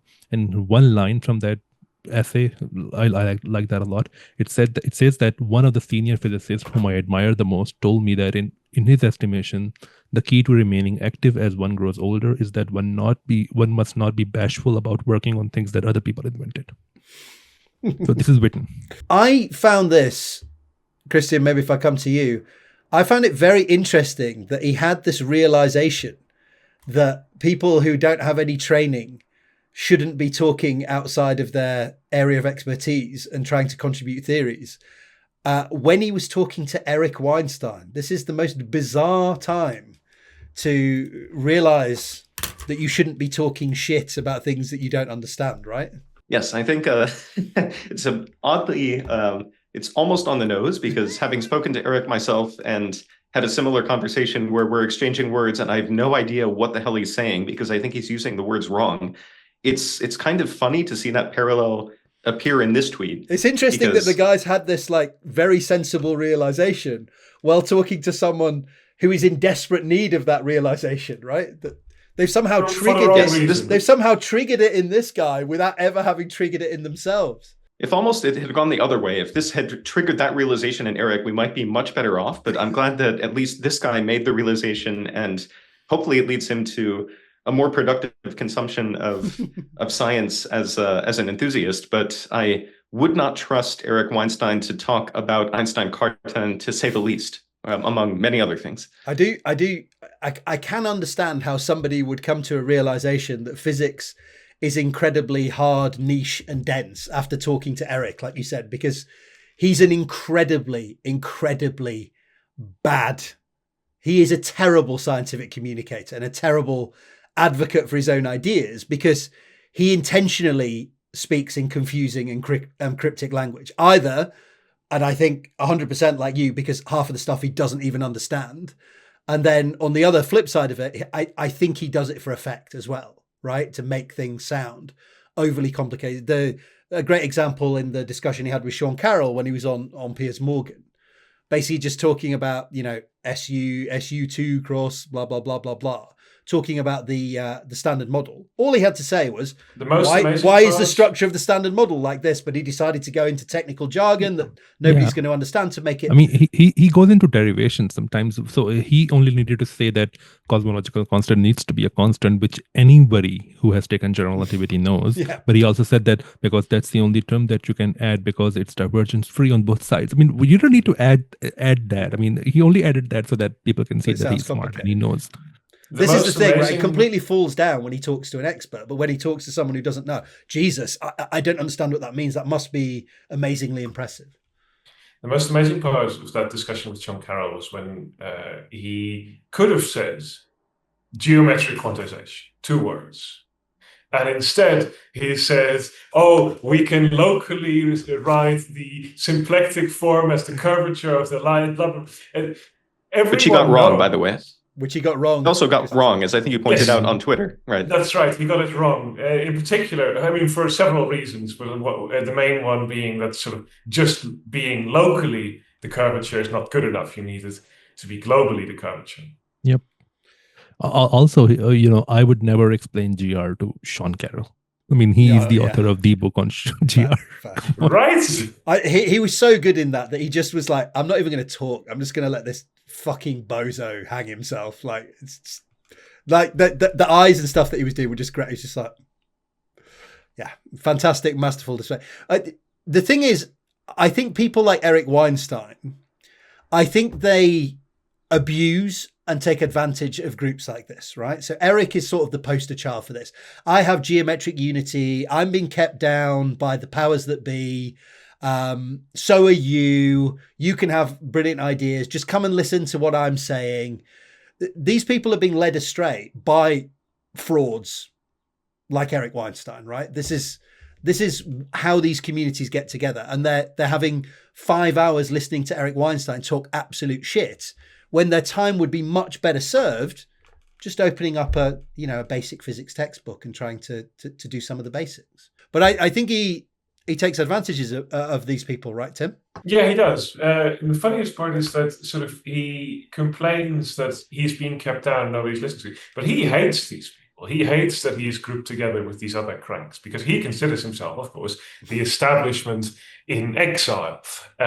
So he wants to be the establishment. He wants to be the one keeping these people down, and instead he has to entertain these people, and they have to and he has to talk to them, and they have to listen to him, and it's a very unpleasant experience for everyone involved. Yeah. The last thing I kind of wanted to note on here was at the very end of this, he says, and the people who I'm talking to don't want to hear this. It makes me sound like an arrogant elite or a gatekeeper. And I think this comes back to the things we were talking about earlier, right? Is that to say these things that you don't understand, you can't, unfortunately, at this stage, contribute much, is a heretical thing to say in these groups.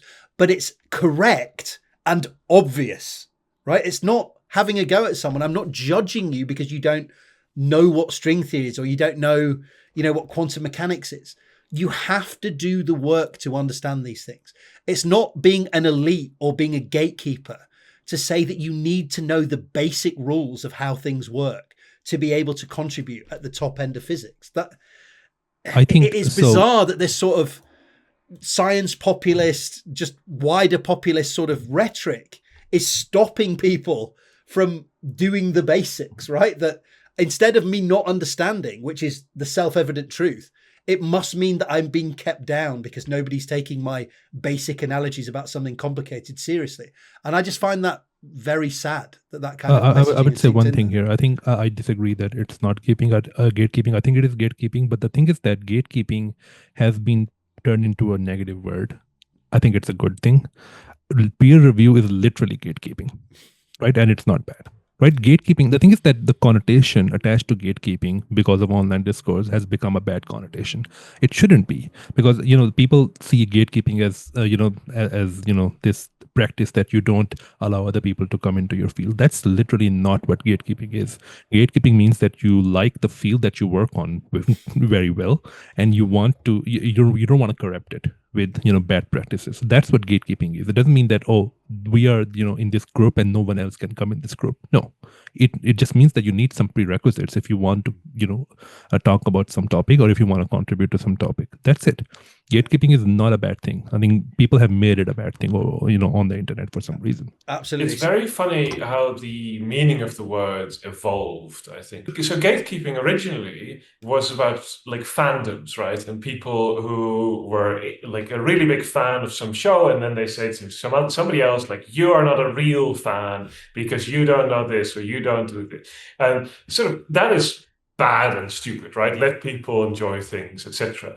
And it's funny how the meaning of the word migrated to be like, oh, you're not allowed to be an expert.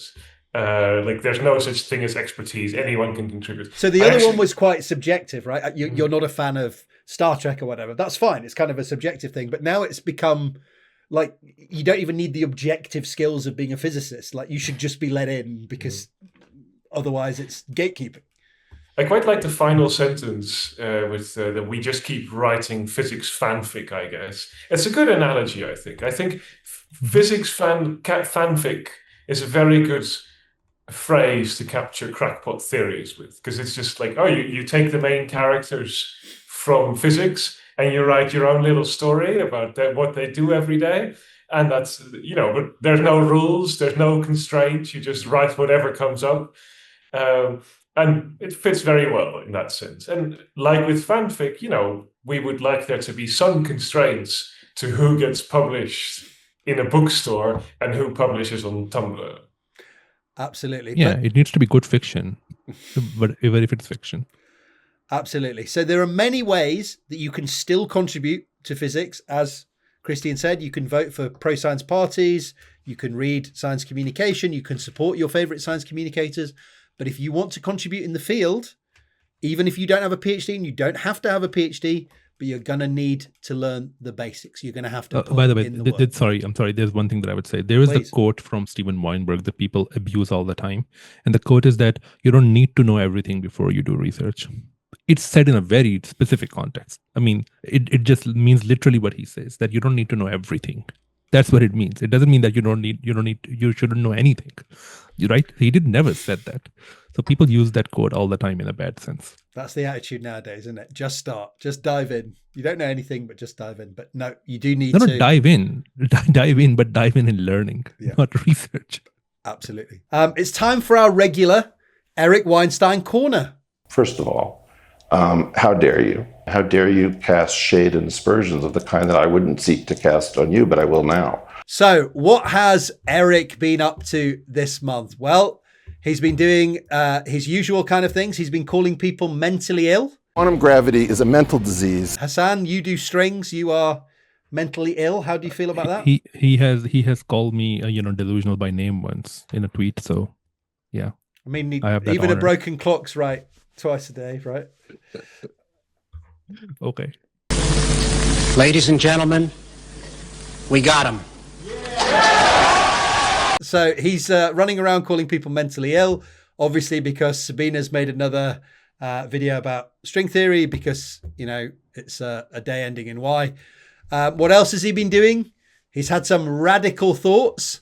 The missing scientists, who are apparently being killed off by foreign influences. He's decided that Epstein, so the Zorro Ranch, Sandia Labs, this is all linked with cartel drones, is all linked with stagnation in quantum gravity and it being the only game in town, is all linked to the CCP, Chinese. And they should look into all of this because everything that's important that's going on in the world is really linked back to Eric's stuff, as we've seen before.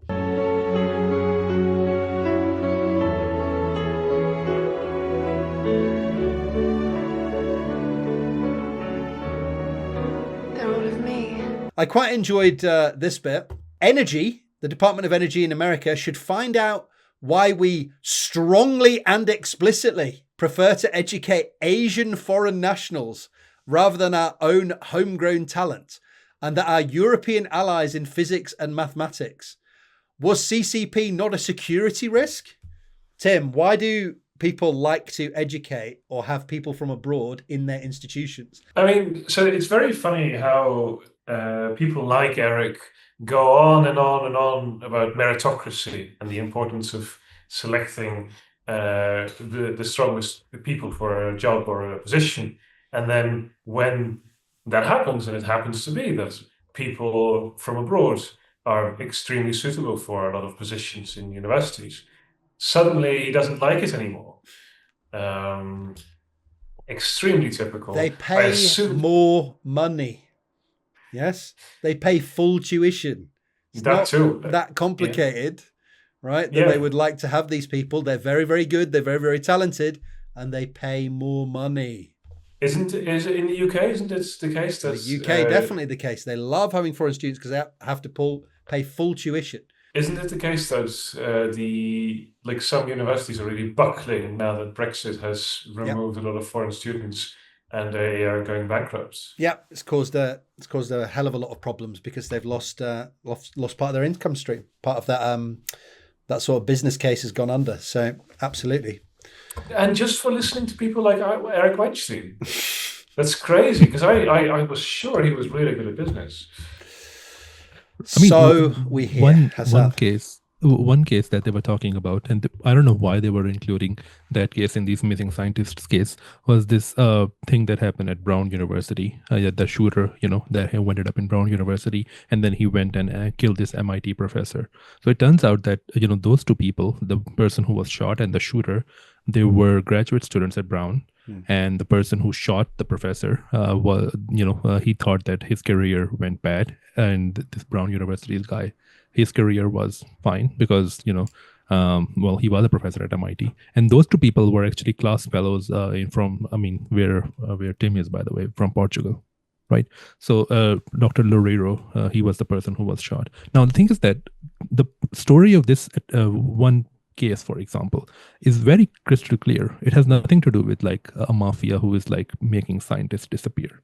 It's just a thing between two former class fellows and one shot the other. You see, you might have thought that, Hassan, but really, one of them was a CCP spy who was after alien technology. In Portugal. Yeah, apparently. They're all over the place. Yeah, but you forgot to mention MK Ultra. Sure. Okay. Whatever. There's all sorts going on. So, yeah. Eric has had some radical thoughts. It takes him a long time to get his thoughts out, as usual. And as usual, in fairness, this is one of his shortest. It is. Ever. This is brief for Eric, but no less demented, and high dementia per line here. It's very potent stuff. One of the serious things that I actually wanted to talk about was Eric's appearance on Trigonometry last month. And this has been filtered by our good friend Camus, New Start 2024, who always delivers the most deranged Eric-based commentary and tweets.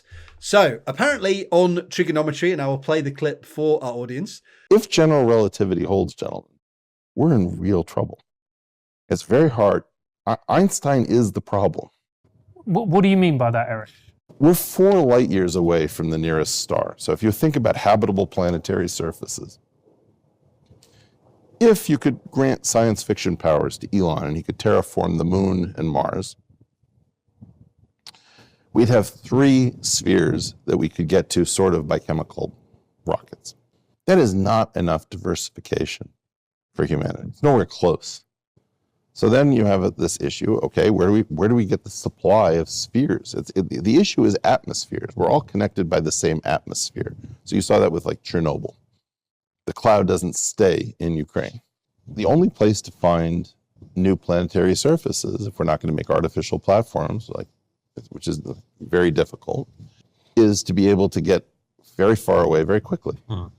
And you can sort of do this with something called time dilation, but if you were to do a round trip and traveling at just at the speed of light, but by taking a short jump to the nearest star and back, you'd lose 8 years relative to your relatives. That's not practical. It's not going to work. You can't really traverse the cosmos if general relativity is in force. So we know general relativity isn't the last word. We know Einstein isn't the final sage. And for some reason, because his theory hasn't budged for over 100 years, basically 110, we're demotivated. We just have decided that we live in space-time, which is totally untrue. We don't live in space-time. Space-time is a model of where we live. And in that model, there's no out. We can prove that you can't go faster than the speed of light. And as a result, we're trapped here. But this is like the greatest puzzle ever. It tells you that everything that we're good at, science, physics, introspection, mathematics, can be brought to bear on the question of our survival. And if we can crack this one problem, we can split up. You can have a planet, you can have a planet. It's the Oprah principle of the cosmos, right? And then we don't all have to have the same fate if one planet goes stupid, and most of them will go stupid. Eric said that Einstein is the problem. Eric Weinstein didn't mince his words on trigonometry. If general relativity holds, we're trapped on one fragile planet. Even terraforming the moon and Mars only gives us 3 reachable spheres. Nowhere near enough diversification for long-term survival. A single catastrophe could wipe us all out because we all share the same atmosphere. The only real escape, he argues, is cracking physics beyond Einstein so we can go very far, very fast. Otherwise, we're stuck playing cosmic Russian roulette. It's a sobering wake-up call about how dangerously misaligned our priorities have become. So, well, okay. Hasaan. Not very bad. I mean, so here's the thing. So what he's saying is not entirely wrong. I mean, if you want to go to distant planets, you need to go very, very fast, right? But saying that Einstein is the problem, I mean, the fact that, there is this cosmic speed limit, which is the speed of light, that is not there because of Einstein. Not according to Sabina today. Sure. I mean, yeah, for another video, sure. But the thing is that for this fact is not true because of Einstein. This fact is there. So saying that Einstein is the problem is, I mean, I don't know why you would frame it like that. But yeah, I understand what he's trying to say. But I mean, again, this, as you said earlier, that this is like one of his less demented takes. But this, actually, Tim, this isn't how he usually phrases it, right? How he usually phrases it is that this must be able to be overcome, this speed limit. Because if it's not, if we can't overcome it, we're stuck. So it's specific wishful thinking, right? It is extremely explicit wishful thinking. I think also this, what he says here, is quite explicitly wishful thinking. He's saying it would be very bad for us if the speed of light limit were an actual limit, and therefore Einstein has to be wrong and we have to move beyond Einstein. There's no indication that any of this is wrong. Every conceivable confirmation or like test that we have put to the speed of light as a limit has passed with flying colors. There's no indication anywhere that this part of Einstein's theory is failing.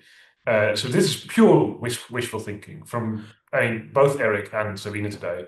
That this idea that if we're stuck on Earth, that's bad. Therefore, we can't be stuck, and there must be something to break the. I mean, even if we are a bit charitable to both of these people. But why? Why would you do that? Why would you do any of that? Okay. Yeah, exactly. We shouldn't, of I'll course. allow it. I'll allow it. Sure. Continue. So even if we are very charitable and we say that, okay, well, they're trying to say that we need to work on warp drives, for example, right? Or we need to like work on how to make wormholes in order to go to distant places. Even then, so these methods will allow you to go to distant places in the universe. But again, you are not violating the speed of light thing, because locally nothing travels faster than speed of light, even if you have a warp drive or if you use wormholes. So you can just say that we have to work on something like warp drives or wormholes. Why say that we have to overcome the speed of light? Right, but this is the thing. And the tell is Einstein is the problem, right? Because this is not really, we should be looking at this stuff. We should be thinking big. This is really, you need to look at my crap. You need to look at geometric unity, because if you don't, the nuclear weapons and the climate change is going to kill us, right? This strikes me as his usual typical marketing bullshit. You know, get it quick, get it before it runs out, right? You have to look at my stuff right now, because if you don't, we're on the clock, right? The nukes are going to kill us. The climate change is going to kill us. Quick, look at my PDF. And that's not what we should be doing. If the solution is we need to break the speed of light, then we should be putting money to serious researchers, diversification of thinking, this kind of thing, not listening to a fucking windbag on a podcast, right? There is the one thought that I just got, and it's interesting to consider that. So Sabina said that we have to overcome, Sabina said that the speed of light thing cannot be true, something like that, right? Well, so she felt optimistic that it was false. Yeah. So she's optimistic that it's false. So the thing is that the reason why past, present, and future are illusions in relativity is because of the speed of light thing. So if speed of light is not a limit, then it means that your grandmother is not alive. Will she say that?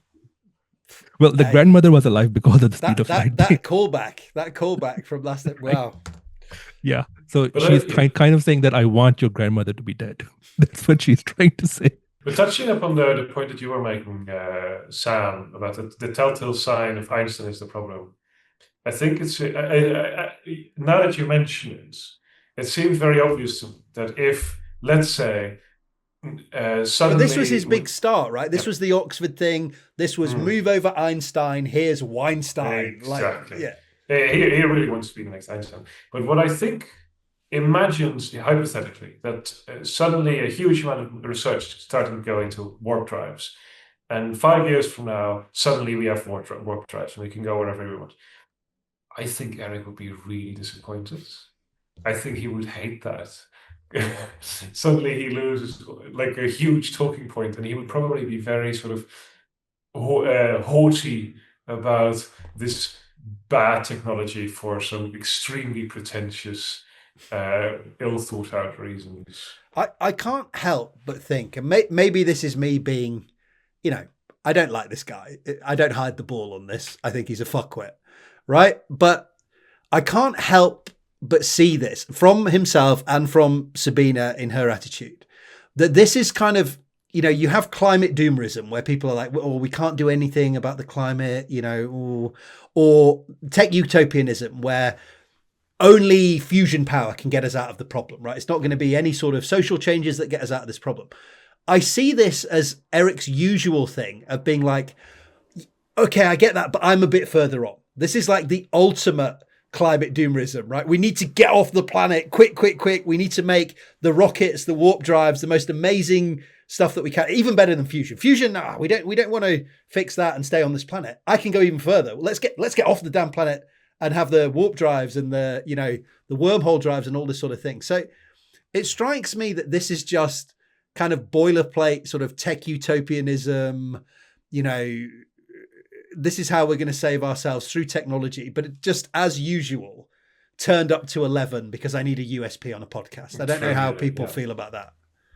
I think that's true. I also think that we would be remiss if we didn't reiterate yet again the important point that if we were to go to some other planets, we would still need to make it habitable for us. And if we had the technology to make a planet habitable for us, we could do that on Earth. That's actually easier. So all of this is set dressing, right? Like none of this makes any practical sense if you sit down for 2 minutes and think. Well, presumably you just go and like fuck up another planet and then move on and fuck up another planet and move like some sort of cosmic virus, which doesn't sound like a good idea, right? Let's fix the planet that we're on. This has always been the problem with the kind of doomerism and tech utopianism stance, right? That you don't fix the planet that you're on because you're like some magical, golden bullet will come along and solve everything for us. And that's what this feels like to me. There's also a lot of kind of Elon simping in here, right? It's like, oh, we can, Elon's doing, a good idea, getting us to the moon and kind of to Mars. But, is that really enough? I can go a little bit further. It's always, with Eric, it's always one-upmanship, right? It's like, Elon's good, and I want to simp for him a little bit because I want him to think well of me and, retweet me and these kind of things. But can he not be thinking even bigger? Can we not go beyond that? Like, if what we're saying, this is, why are we even mentioning this? Moon and Mars. The red giant that explodes is still going to kill us all, right? Or we're only going to be able to take a small number of people from the Earth and support them on the Moon or Mars. These are not solutions, right? And as you said, we don't even have the technology to do it. So I don't know what this just mentioning this just seems like explicit Elon simping. Yeah, I mean, the thing is that, so I'm going to dissent here just a bit. I do think that humans should go to other planets, right?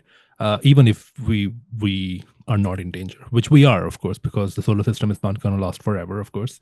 But the thing is that people use that particular narrative to empower themselves. And that's a problem. For example, Elon and I mean, we're talking of scales of billions of years, right? We don't need to be rushing off to read Eric's thing this week.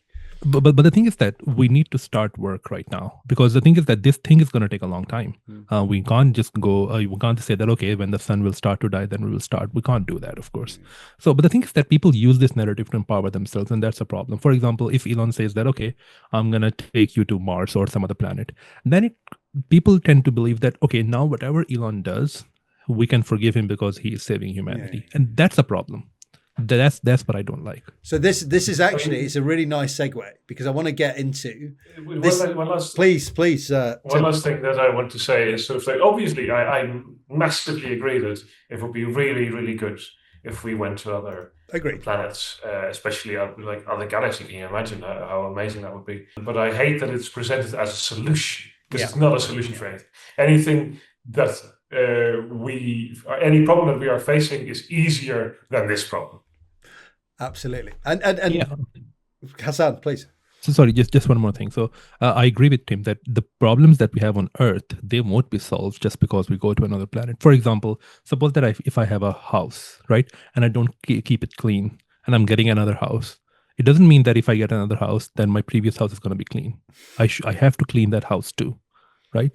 So yeah, it's not going to solve the problems that we have on Earth. We have to solve those problems anyway.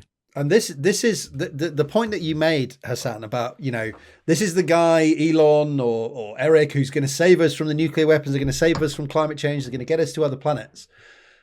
I see this all the time, right? And another defense I've seen of this type of talk from Eric Weinstein is from this guy, Vincenzo, who was absolutely unbearable. He's a Vanity Fair contributor. People reacting negatively or misunderstanding Mr. Weinstein, which he would hate, by the way, somebody calling him Mr. Weinstein. What he's trying to do is spur us past the old framework. Every advance in physics must make a breach of the prior framework, which I think we would probably have a little bit of trouble with maybe. In moments of stasis, this is the boring, everything is stalled bullshit. You need heretical, provocative language like this, or you'll never change. Eric is an agent of change. What do we make of this? Well, sure, whatever. I mean, the thing is that, okay, so what he's saying is that Eric is trying to spur us past the old framework. Okay, so the thing is that that's not, in itself, that's not a bad thing. But the thing is that, what is he giving us? He's not giving us anything, right? He's just saying that, oh, for example, the speed of light thing, we have to overcome that. But the thing is that you don't, get a framework just because you wish for it. If speed of light is an actual limit, no matter how much you wish that this was not the limit, it's not going to change.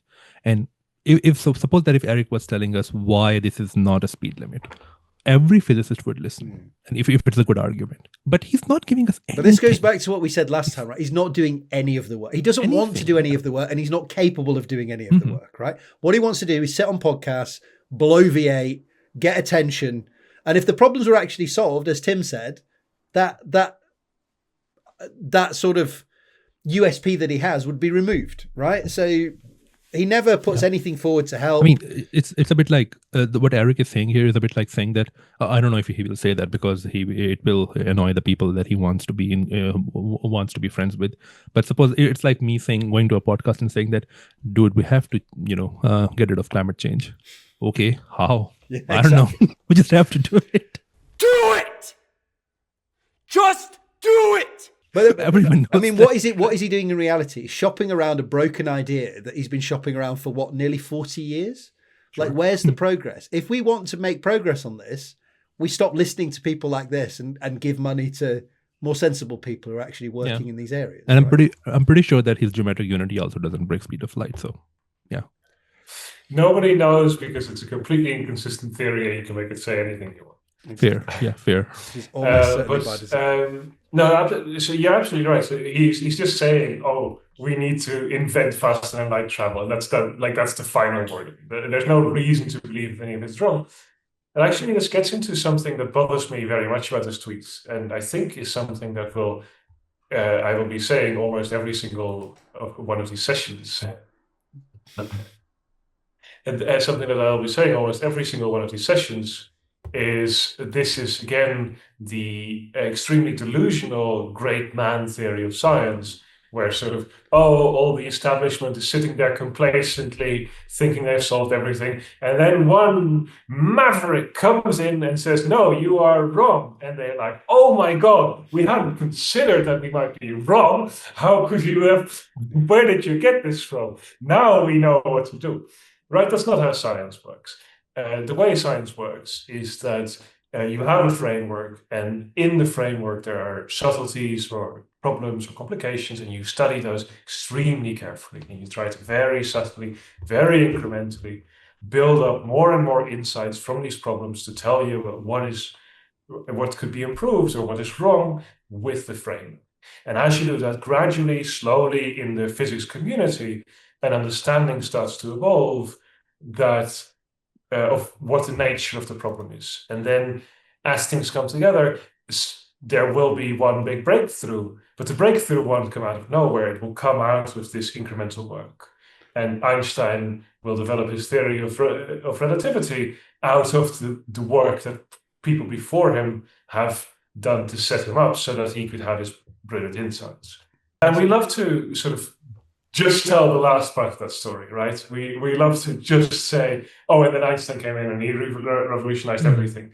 And it's a great narrative, I admit it. That's a fantastic story to tell, but it's really false, and it gives people like Vincenzo a very bad idea of how science works and makes them think that people like Eric can break everything up and advance physics by just saying, but we can travel faster than light, as if that's any kind of solution. It's this weird sort of folk history of science, isn't it? That we lurched from great man to great man. There weren't these incremental changes. There weren't these numerous blind alleys that people went down. Somebody just said, right, we have this problem now. We've seen these problems with certain things, the photoelectric effect. Let's just come up with quantum mechanics. It doesn't work like that. There's an accumulation of problems, of issues, of data, of experiments, and eventually, slowly, it becomes inevitable. We see this, right, when numerous people solve the same problem either at the same time or in a few months of one another, right? That it's time for that idea because the corpus of knowledge has advanced to a level where those connections can be made between various things to drive progress. It's not just one person comes along and sheer force of will, brilliant beyond measure, although some people are brilliant beyond measure in physics, and then just change everything. That's not the history of science, as far as I'll just say two things here. One thing is that, so I know that, Eric's fans are going to come in the comments and they will point out slight mistakes if anyone has done a slight mistake. So I'll just say this. I said that we have to get rid of climate change. I meant human-made climate change. Climate change happens anyway, of course. So just because I know that people are going to point that out in the comments. Okay. Second thing. So this thing that Tim was saying, that this narrative about Einstein, people use it all the time. So the thing is that if you talk about what Einstein discovered, people tend to think that the ideas of Einstein, all of the ideas of Einstein, they were never discussed before. People have this narrative in their mind, which is not true. I mean, for example, there is this thing about special relativity, that length contract, right? That's not an original idea from Einstein. So it's called Fitzgerald length contraction, because in 1890s there was this physicist named Fitzgerald who actually considered this idea. Einstein's input was that time can also change. That was the input from Einstein, but it's not that everything that Einstein came up with that was never even considered before. No, but also. So one more thing. So even general relativity, Riemann, so there are some accounts where they talk about Riemann having this idea that gravity is curved space. But since Riemann didn't know about relativity, therefore he didn't talk about curved space time, which is the correct theory in general relativity. So coming up with this idea that gravity is curvature in something, again, that's not specific to Einstein. Yeah, go on. And of course, there was the Lorentz transformations, which were also predated Einstein, and which did include time contraction as well. And the difference was that Lorentz thought it was just a mathematical trick, and he didn't think it was real. And that's. This is for people watching. This is the light bouncing up and down in a train stuff that we always do when we start doing special relativity. So yeah. Bloviating on a podcast. This is Eric's natural environment. The other thing that I wanted to discuss on here, what Eric has been up to this month, is his ongoing AI psychosis. So he continues to bully Grok, to bully Claude. This was pointed out by the Bad Stats. So this is Claude, I guess, speaking to Eric. I don't know what to tell you to do. You're the first person doing this kind of work with a machine like me. And the honest answer is that nobody knows the right workflow yet. What I can tell you is that the geometry we worked through today, that conversation was real. And you were steering it, which sounds like he's just putting in some, prompts into the AI. The errors were all in the parts where you let me run unsupervised. Accurate self-assessment from the AI. It's like chasing around a badly behaved 3-year-old savant prone to psychosis. It's so variable as to whether it's brilliant or a danger to everything you do. Anyone? It's like submission. It's like BDSM, but for Grok. Like, you were right. I was wrong. Actually, I can be wrong. You can't be. What the hell? It's like they have like an abusive relationship, right? It's like don't make me be mean to you. Like, look what you made me do. I mean, to be clear, so I think that Grok or Claude or whatever LM he's using is currently living the life of what it would be like if somebody were to do a PhD under Eric. Yes.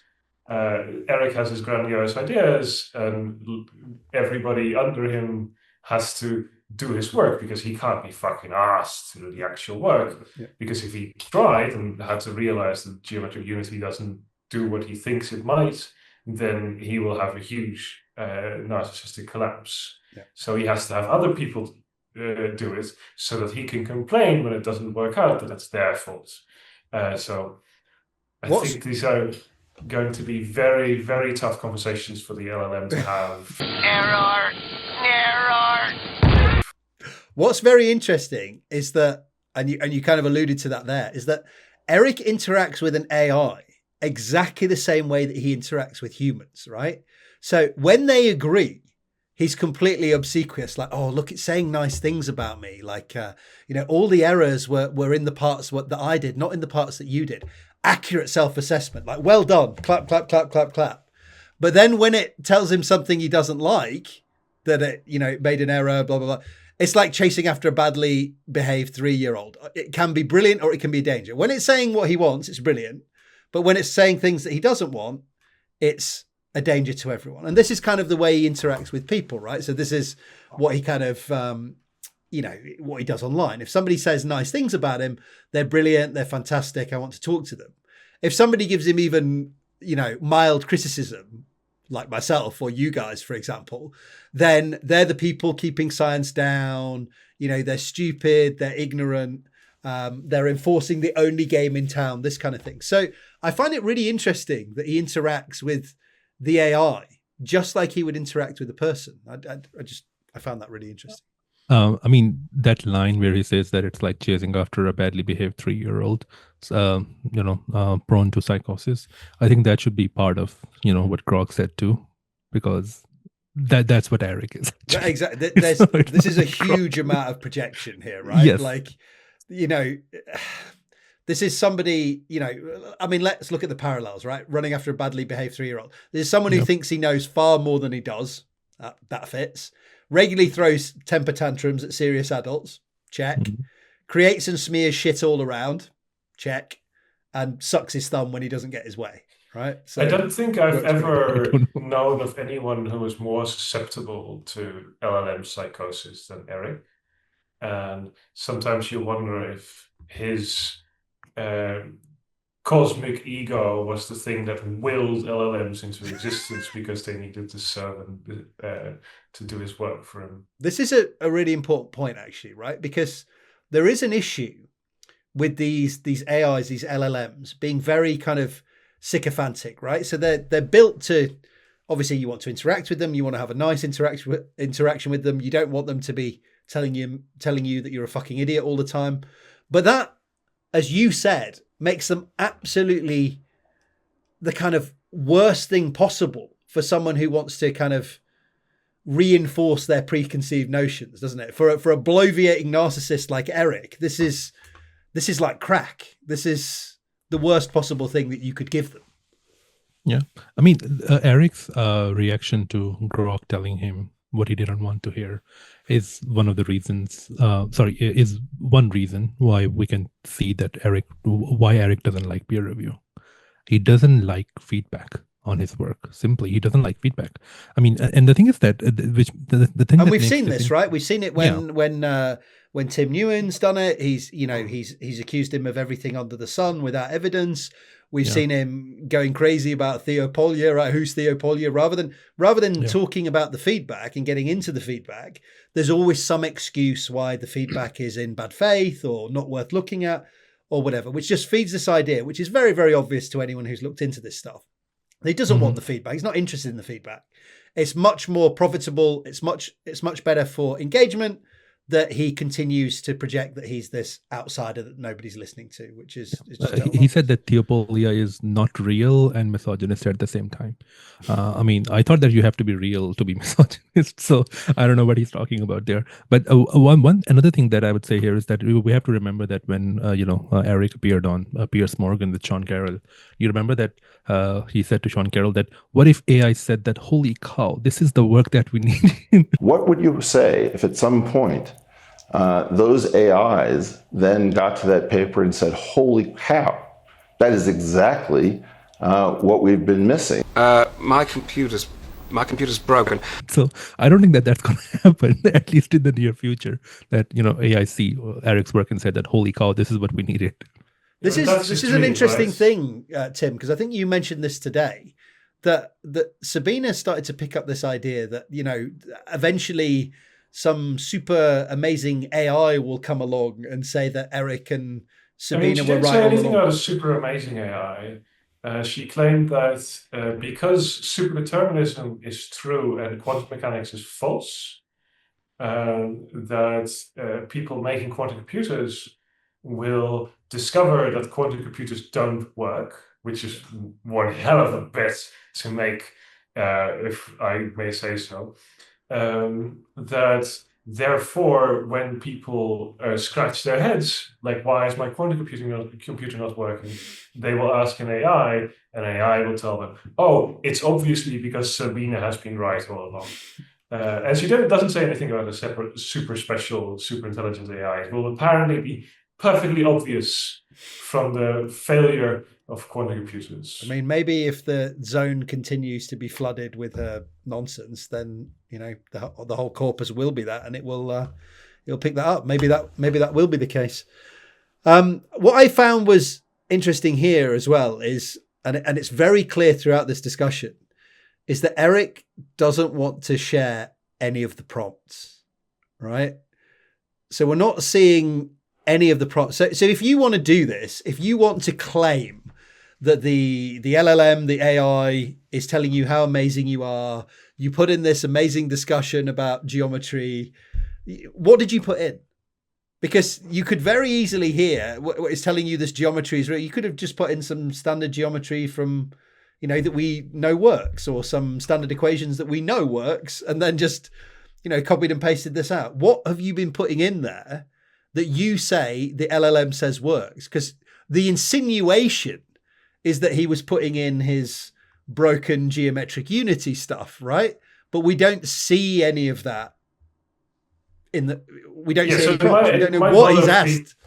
Something trivial or something uncontroversial but unrelated to the GU. But I think this is a common trait for narcissists, that they don't show their work. Sort of, they always try to be quite secretive of what they're doing, because they cannot stand scrutiny.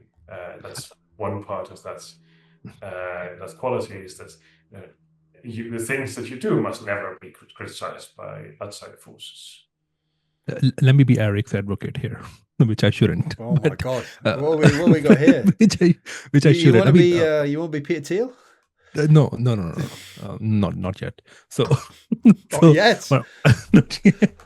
Well, probably never. Okay, so there is one silver lining for Eric here. No one can say that, he didn't even talk to Grok, because if he didn't talk to Grok, why would he say that Grok criticized his work? He could have said that, Grok praised my work, right? And I'm pretty sure that if Grok praised his work, he would share all the prompts, right? Right. So the fact that he's saying that Grok criticized his work and didn't share the prompt, it means that the discussion actually happened. So he's not lying about that part, at least. That's one silver lining up for Eric here. I do think it's probably a better idea that he sits and talks to Grok or Claude or whoever in a corner quietly, rather than continuing to bug serious scientists. Yeah. In Eric Weinstein naughty corner, rather than continuing to bug serious scientists at serious institutions and waste their fucking time. Right. This is probably a good use of his time. Yeah. I mean, the thing is that if he can make his theory work, good for him and good for everybody else, I would say. So yeah, I mean, he should spend more time on his theory. I agree. I was just going to say it would be a blessing for all of us if we spend more time talking to Grok. You know about these. I don't know if you have seen them, but there are these people who have programmed AI grannies because they can talk to scammers.